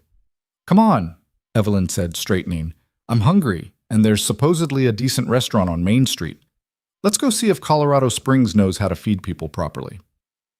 They walked through town together, and Caleb was acutely aware of the looks they drew. Strangers watching the new teacher with the former stagecoach driver, probably already creating stories about who they were and what they were to each other. Small towns thrived on such speculation, and Caleb had spent 6 years avoiding it by never staying long enough to become a subject of interest. But now he let the looks slide past without concern. Let people wonder. Let them speculate. Because he and Evelyn knew the truth, that they were two people who'd both lost things they couldn't replace, who'd both chosen to keep moving forward anyway, who'd found each other at exactly the right moment to remind themselves that forward could mean towards something instead of just away. The restaurant was busy with the lunch crowd, but they found a table near the back. The food was simple but good: beef stew with fresh bread, coffee that was better than station house standard. And as they ate, Caleb found himself noticing details about the people around them. A family with 3 children, the youngest barely older than Emma had been. An older couple who finished each other's sentences.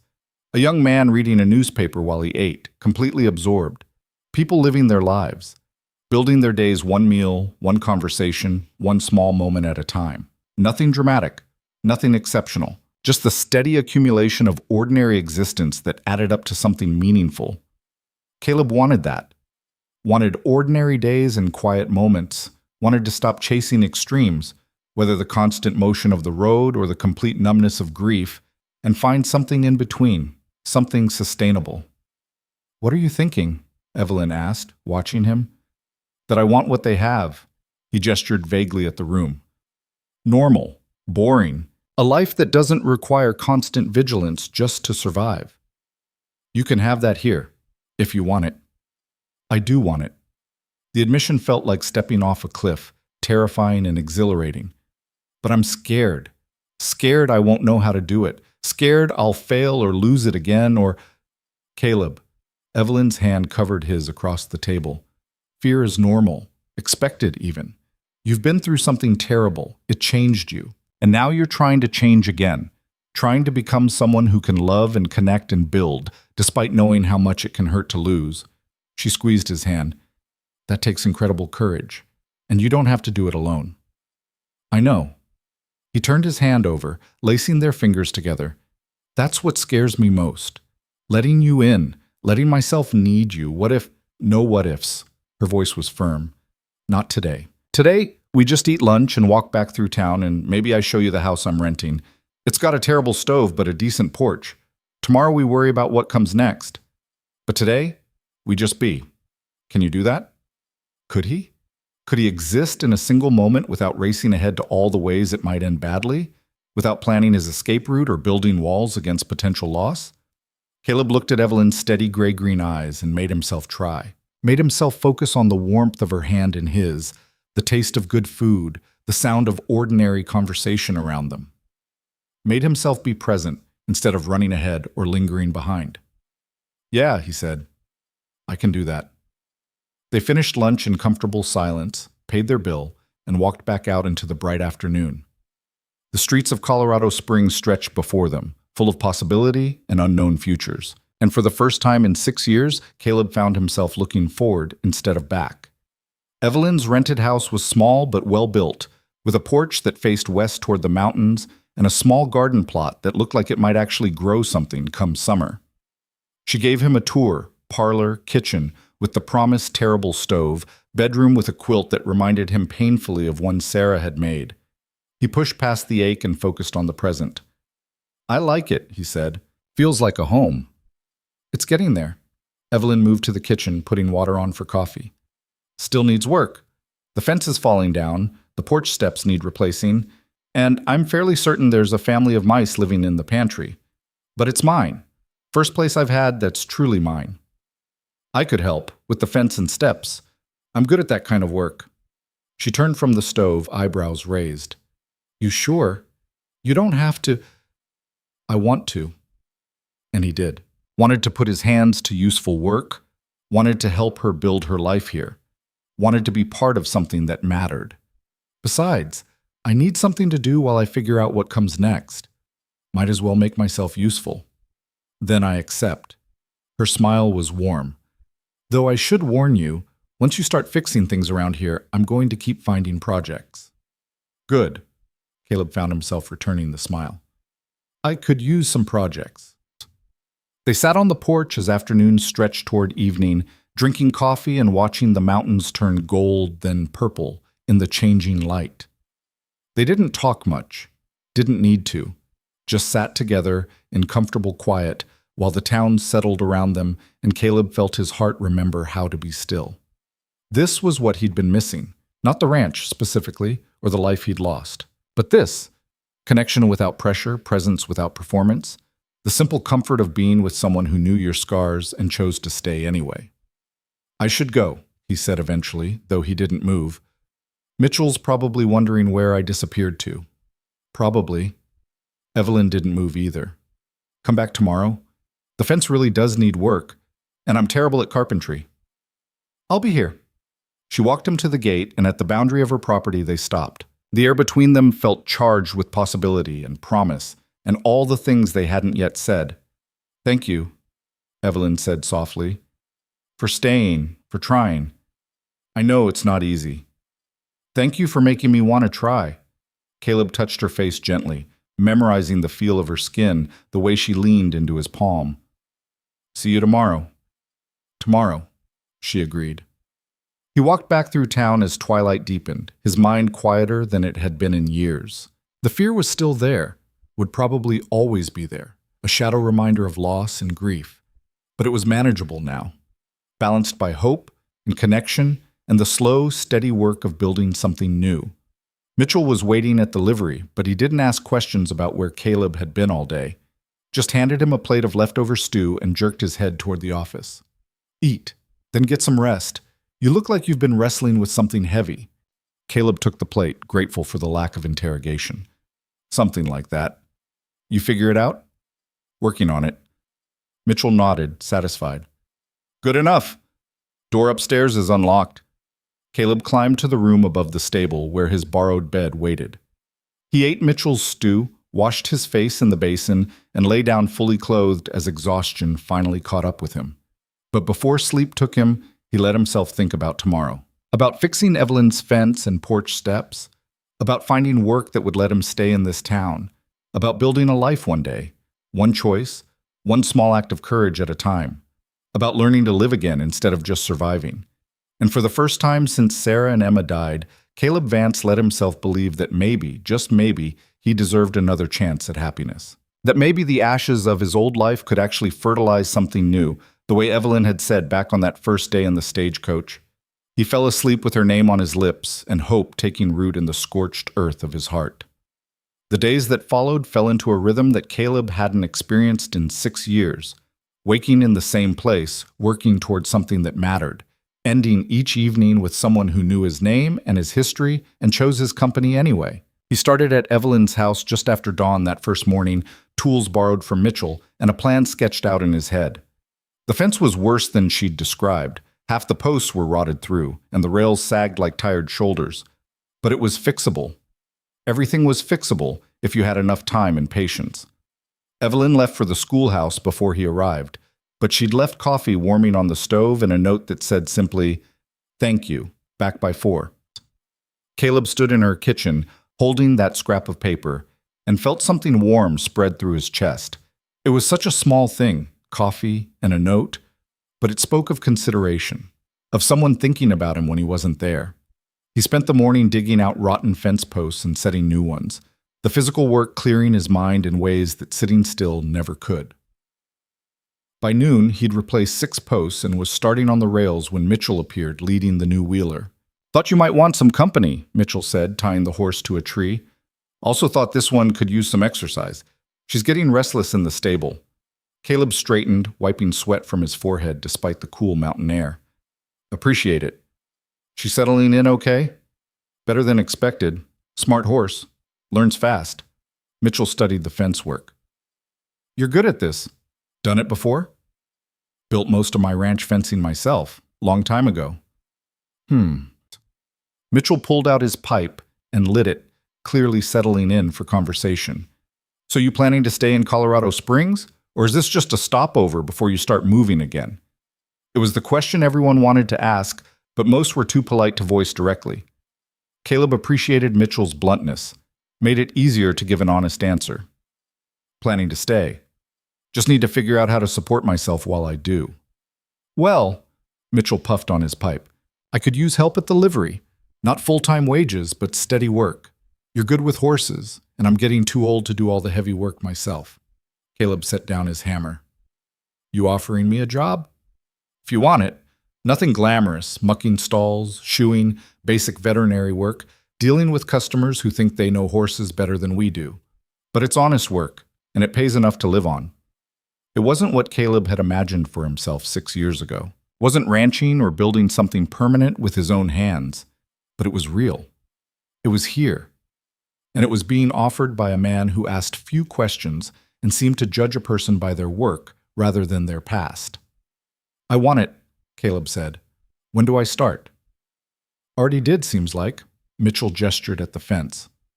"Finish this, then come by tomorrow morning. We'll work out details." He left as quietly as he'd arrived, and Caleb returned to the fence with something light settling in his chest. He had work, had a place to sleep, had a woman who made him coffee and left notes, had a future taking shape, one fence post at a time. Evelyn returned at 4 as promised, trailed by 3 of her students, girls aged maybe 10 to 12, carrying books and talking animatedly about something they'd learned. They stopped when they saw Caleb, suddenly shy in the presence of a strange man. "Girls, this is Mr. Vance," Evelyn said easily. "He's helping repair my fence. Mr. Vance, these are 3 of my students, Margaret, Alice, and Claire. They're walking me home today because they have questions about their reading assignment." The girls murmured polite greetings, still watching Caleb with cautious curiosity. He nodded back, uncomfortable with the attention but understanding their wariness. Strange men should be approached carefully, especially by young girls. It was a lesson his Emma would have needed to learn if she'd lived long enough. The thought came with its usual ache, but it didn't destroy him, didn't send him spiraling into the darkness that used to swallow whole days, just hurt, the way old injuries hurt when the weather changed, present, manageable, part of him now. "Nice to meet you," he said quietly, then returned his attention to the fence, giving them space. The girls relaxed once they realized he wasn't going to intrude on their lesson. They settled on Evelyn's porch with their books, and Caleb listened to their voices rising and falling in discussion while he worked. Evelyn was a good teacher, patient but firm, pushing them to think beyond simple comprehension to actual analysis. She asked questions that had no easy answers, made them defend their interpretations, praised effort as much as correctness. Sarah would have liked her, Caleb thought, would have appreciated another woman who believed education was about teaching people to think, not just obey. By the time the girls left and evening shadows stretched across the yard, the fence was half rebuilt.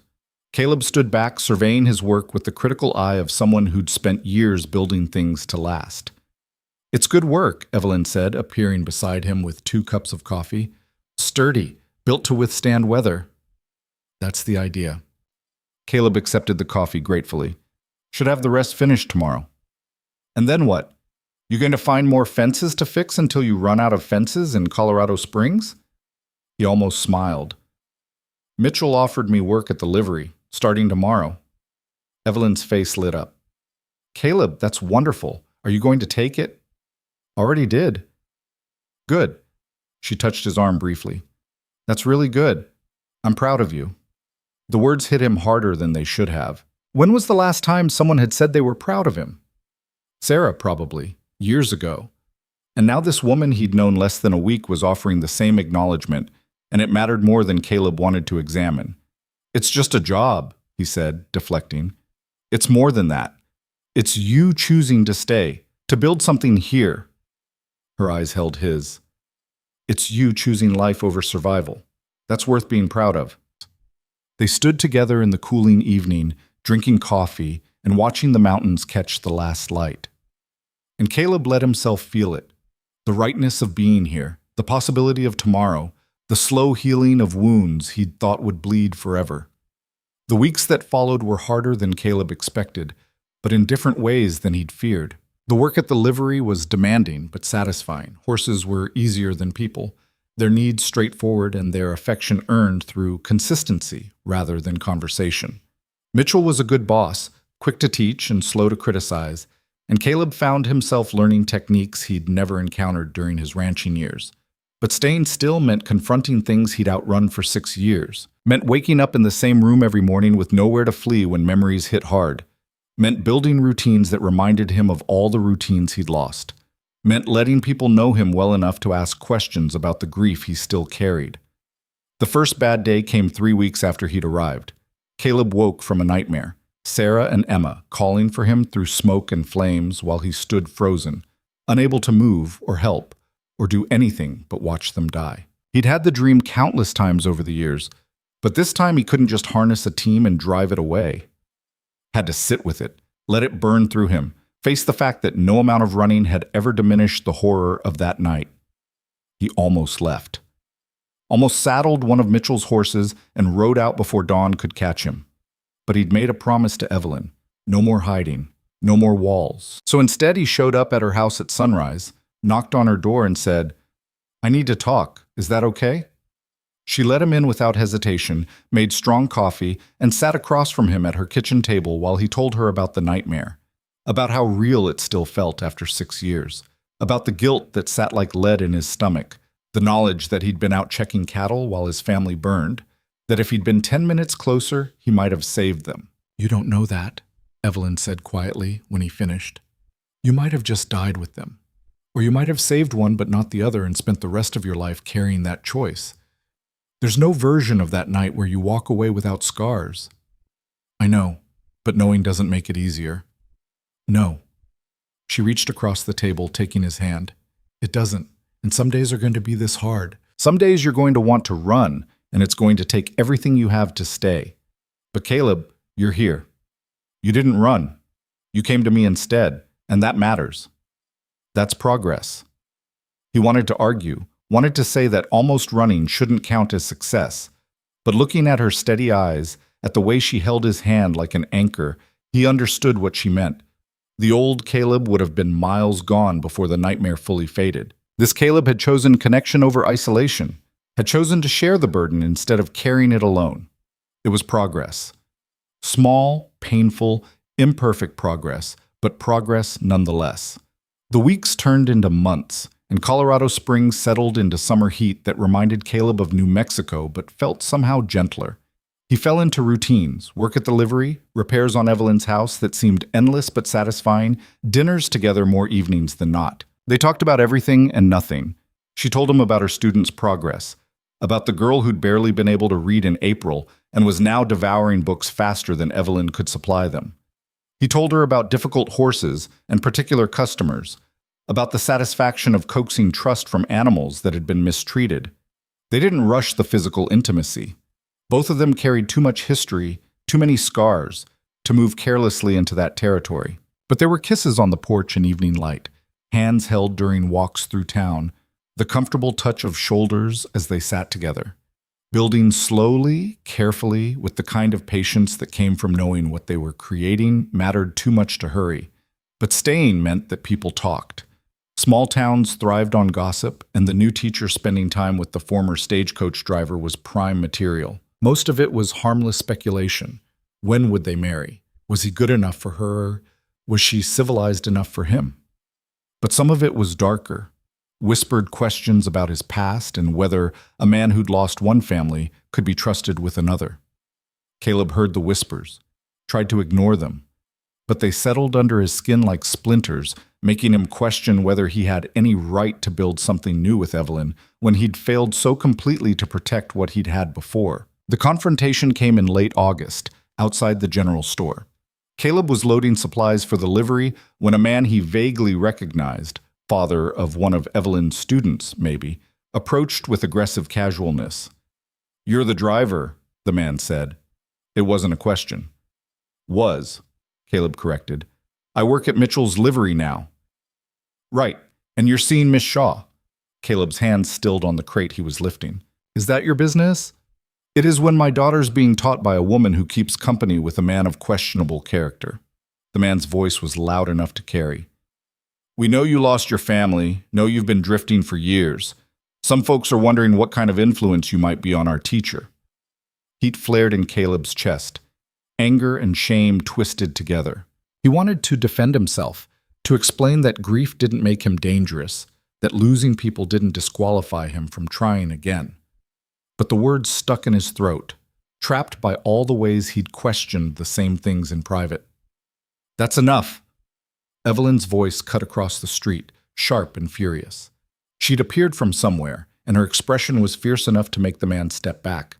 "Mr. Carson, I don't recall asking for your opinion on my personal life, and I certainly don't appreciate you harassing Mr. Vance based on gossip and prejudice. Now, Miss Shaw, I'm just concerned you're concerned about nothing that's actually your business." She moved to stand beside Caleb, her presence solid and unwavering. Caleb Vance is a good man who's survived something terrible and had the courage to try building a life again. That's more than most people manage. And if you have concerns about my judgment or character, you're welcome to withdraw your daughter from my school. But you will not stand in the street and insult someone I care about. Carson's face flushed red. The school board might have something to say about this. Then let them say it. I'm not afraid of the school board, and I'm not going to stop seeing Caleb because small-minded people can't understand that everyone deserves a second chance. She turned to Caleb. "Come on, let's go." They walked away together, leaving Carson sputtering in the street.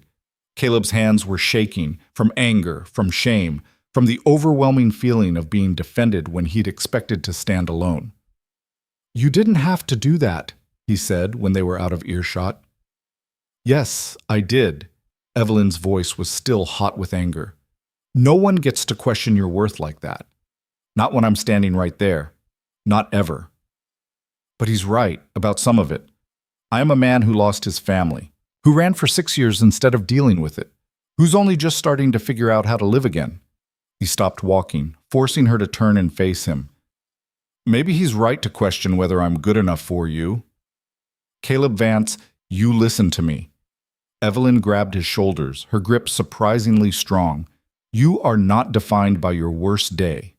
You are not your grief or your loss or the years you spent trying to survive it. You are a man who saved passengers from raiders and storms, who pulled me from a falling coach without hesitation, who works hard and treats people with respect and is learning to open his heart again despite knowing exactly how much it can hurt to lose." Tears were running down her face now, and Caleb realized with a shock that she was shaking too. "You are more than good enough for me. You are exactly what I want, someone real, someone scarred, someone who understands that life is hard and love is risk. And we do it anyway because the alternative is dying while we're still breathing. So don't you dare let Carson or anyone else convince you otherwise." Caleb pulled her into his arms, holding her while she cried against his chest. And he let himself cry too, finally releasing some of the shame and doubt he'd been carrying. Let himself believe what she was saying, that he could be enough, that his past didn't disqualify his future, that love wasn't something you earned through perfection, but something you built through honest, imperfect effort. "I love you," he said into her hair, the words surprising him, even as they felt completely right. I didn't plan to, didn't think I could. But I do. Evelyn pulled back enough to look at him, her face wet and fierce and beautiful. I love you too. Have since you saved us from those raiders, probably. Maybe even since Santa Fe, when I saw you care for your horses and knew you were trying so hard not to care about anything. They stood in the middle of the street, holding each other while the town moved around them. And Caleb felt something inside him finally, fully break open. Not the breaking of destruction, but the breaking of new growth, like seeds splitting to let life emerge. That evening, sitting on Evelyn's porch with coffee going cold between them, Caleb told her everything. Not just the broad strokes he'd shared before, but the details he'd never spoken aloud. The smell of smoke that still sometimes woke him in the night. The sound of Sarah's last scream. The way Emma's favorite doll had been found in the ashes, somehow intact, and how he'd carried it for 2 months before finally leaving it at her grave. The guilt that sat in his stomach like stones. Guilt that he'd survived, that he'd eventually stopped crying, that he was here falling in love with someone new. Evelyn listened without trying to fix it or minimize it or offer empty comfort. Just listened, bearing witness to his pain, letting him speak the things he'd kept locked away for 6 years. When he finished, she said, "Thank you for trusting me with that. I know it wasn't easy." It wasn't, but it helps, having someone know all of it and stay anyway. I'll always stay, Caleb, through the bad days and the good ones, through the nightmares and the doubt and whatever comes next. She took his hand, "But I need you to promise me something. Anything. Promise me you'll stop measuring yourself against an impossible standard. You're not going to stop grieving Sarah and Emma, and I don't want you to. They're part of you, part of what made you who you are. But you also get to be happy, get to love again, get to build a life that honors their memory by actually living it instead of just surviving." Her eyes held his. "Can you promise me that?" Could he? Could he let go of the guilt enough to accept happiness when it was offered? Could he believe he deserved a future that wasn't defined by his past?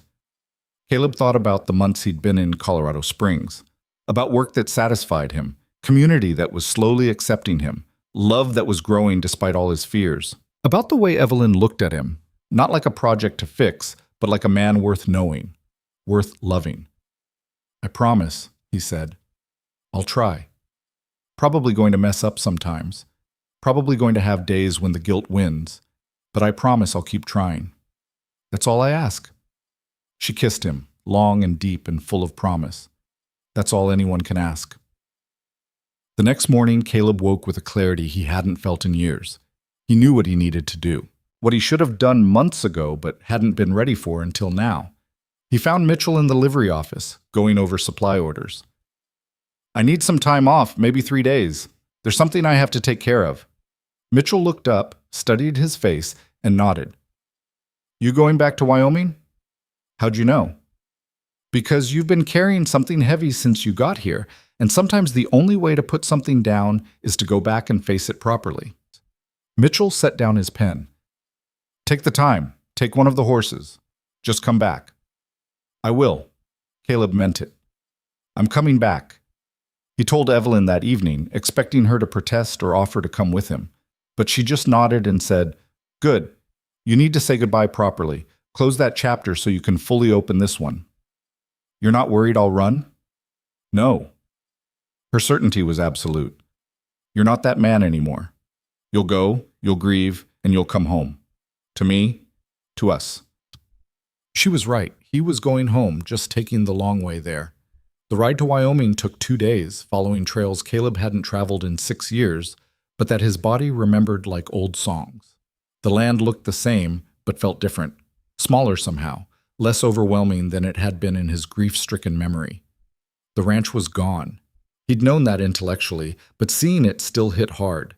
The land had been sold and reabsorbed into a larger operation. New fences marked boundaries that hadn't existed when it was his. New cattle grazed where his small herd had once roamed. The house and barn were gone completely, cleared away after the fire, leaving only disturbed earth and a few foundation stones to mark where his life had stood. But the graves remained. He'd insisted on that when he'd sold, insisted the small plot where Sarah and Emma were buried be protected, fenced off from the working ranch. Caleb dismounted and stood before those graves for the first time in 6 years. Someone had maintained them, probably the family who'd bought the land, honoring his request. The wooden markers he'd carved were weathered but standing. Wildflowers grew around the edges, bright against the grass. He knelt between them, hands shaking, and let himself finally, fully say goodbye. "I'm sorry," he whispered, the words he'd been too broken to speak 6 years ago finally finding voice. "Sorry I wasn't there. Sorry I couldn't save you. Sorry I ran instead of staying to grieve properly." The wind moved through the grass, carrying the scent of sage and earth. No answer came because the dead didn't answer, but Caleb felt something ease in his chest anyway. "I met someone," he continued, talking to Sarah now. "Her name's Evelyn. She's a teacher, smart, stubborn. She won't let me hide from anything. I think you'd like her, think you'd approve." He paused, wiping his eyes. "I love her, and I feel guilty about that, like I'm betraying you. But she told me I get to be happy, that you'd want that for me. And I think maybe she's right." He talked for an hour, telling Sarah about Colorado Springs, about his work, about Evelyn's students and the life he was building. Telling Emma about the horses he worked with, about the mountains that rose like cathedral walls, about the future he was trying to believe in. And finally, when the sun was sinking toward the horizon, he said the words he'd come to say. "I love you, both of you, always will. But I can't stay here anymore, not in the past, not in the grief. I have to move forward, have to live. I hope you understand." He stood, placed his hands on each marker, and felt the weight he'd been carrying finally begin to lift. Not disappear. It would never fully disappear, but become manageable, become something he could carry without it crushing him. "Goodbye," he whispered. "Thank you for the time we had. I'll never forget it. Never forget you." The ride back to Colorado Springs felt different, lighter, like he'd left something heavy behind on those Wyoming plains and picked up something more precious in its place. Permission. Permission to live fully. Permission to love again. Permission to believe that honoring the dead didn't mean joining them in permanent grief. Evelyn was waiting on her porch when he arrived. 3 days later, dusty and tired and more at peace than he'd been in 6 years. She took one look at his face and smiled. "You did it," she said. "I did." "How do you feel?" Caleb dismounted, tied the horse, and climbed the porch steps to stand before her. "Like I can finally breathe again. Like the past 6 years were holding my breath, and I just now remembered how to let it out." She pulled him into her arms, and they stood there in the evening light, holding each other while the mountains watched over them and the future stretched out like an open road. The months that followed were the happiest of Caleb's life since the fire. He and Evelyn fell into a rhythm that felt like partnership. Not perfect, not without disagreements or difficult days, but real. Built on honesty and effort and the slow accumulation of shared moments. In October, he asked her to marry him. Not with a grand gesture or elaborate plan, just a quiet question on her porch one evening while they drank coffee and watched the first snow dust the mountain peaks. "Yes," she said, without hesitation. "Yes, absolutely yes." They married in November, small ceremony at the schoolhouse with Mitchell standing as witness and Evelyn's students filling the room with excited chatter. The preacher from the stagecoach performed the service, apparently having forgiven Caleb for ignoring him during the journey west. And as Caleb slipped a simple gold band onto Evelyn's finger, he felt the circle complete, past acknowledged, present claimed, future opening before them like a gift. They built a house together the following spring, on land at the edge of town with a view of the mountains. Not a ranch, Caleb wasn't ready for that, might never be, but a home, solid, permanent, with a workshop for him and a study for Evelyn and enough space for the future they were slowly building together. The nightmares still came sometimes, days when the grief hit hard and Caleb had to work through it instead of running from it. But Evelyn was always there, steady as the mountains, reminding him that feeling pain didn't mean he was broken. It meant he was alive. Years passed. The house grew. Evelyn's school expanded, her reputation drawing students from surrounding towns. Caleb took over the livery when Mitchell retired, building it into the most respected stable in the region. They adopted a daughter, a girl of 7 whose parents had died in a mining accident, who needed a home, and who filled their lives with noise and questions and joy.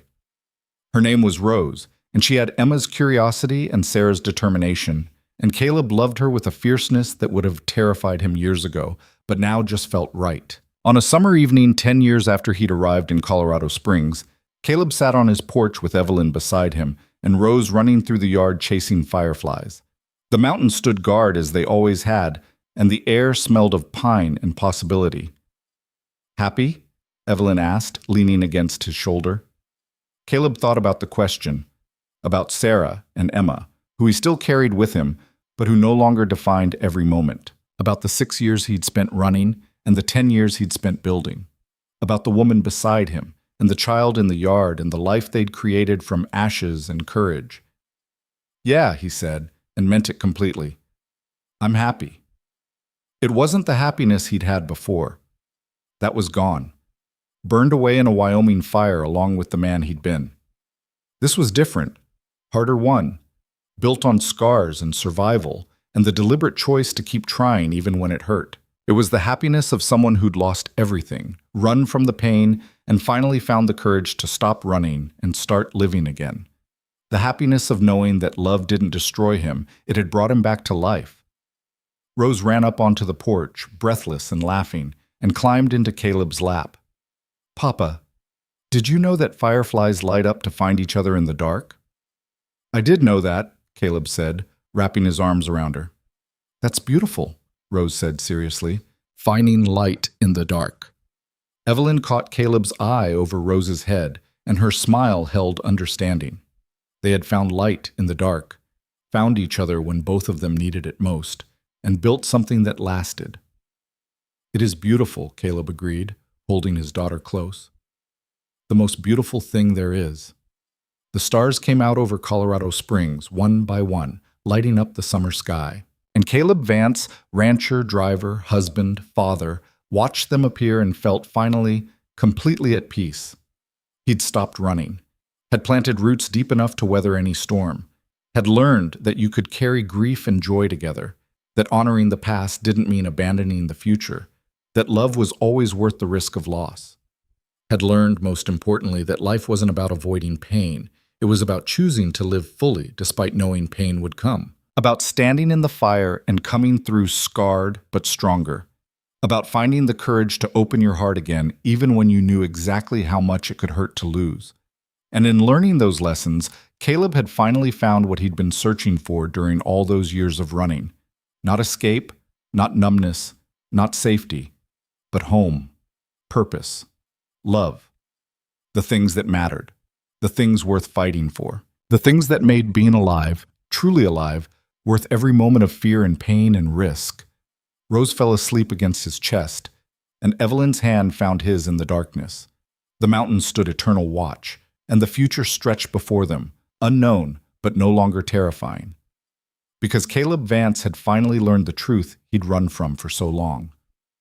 Love didn't destroy him, it brought him back to life. And that life, scarred, imperfect, built from ashes, was more beautiful than anything he could have imagined.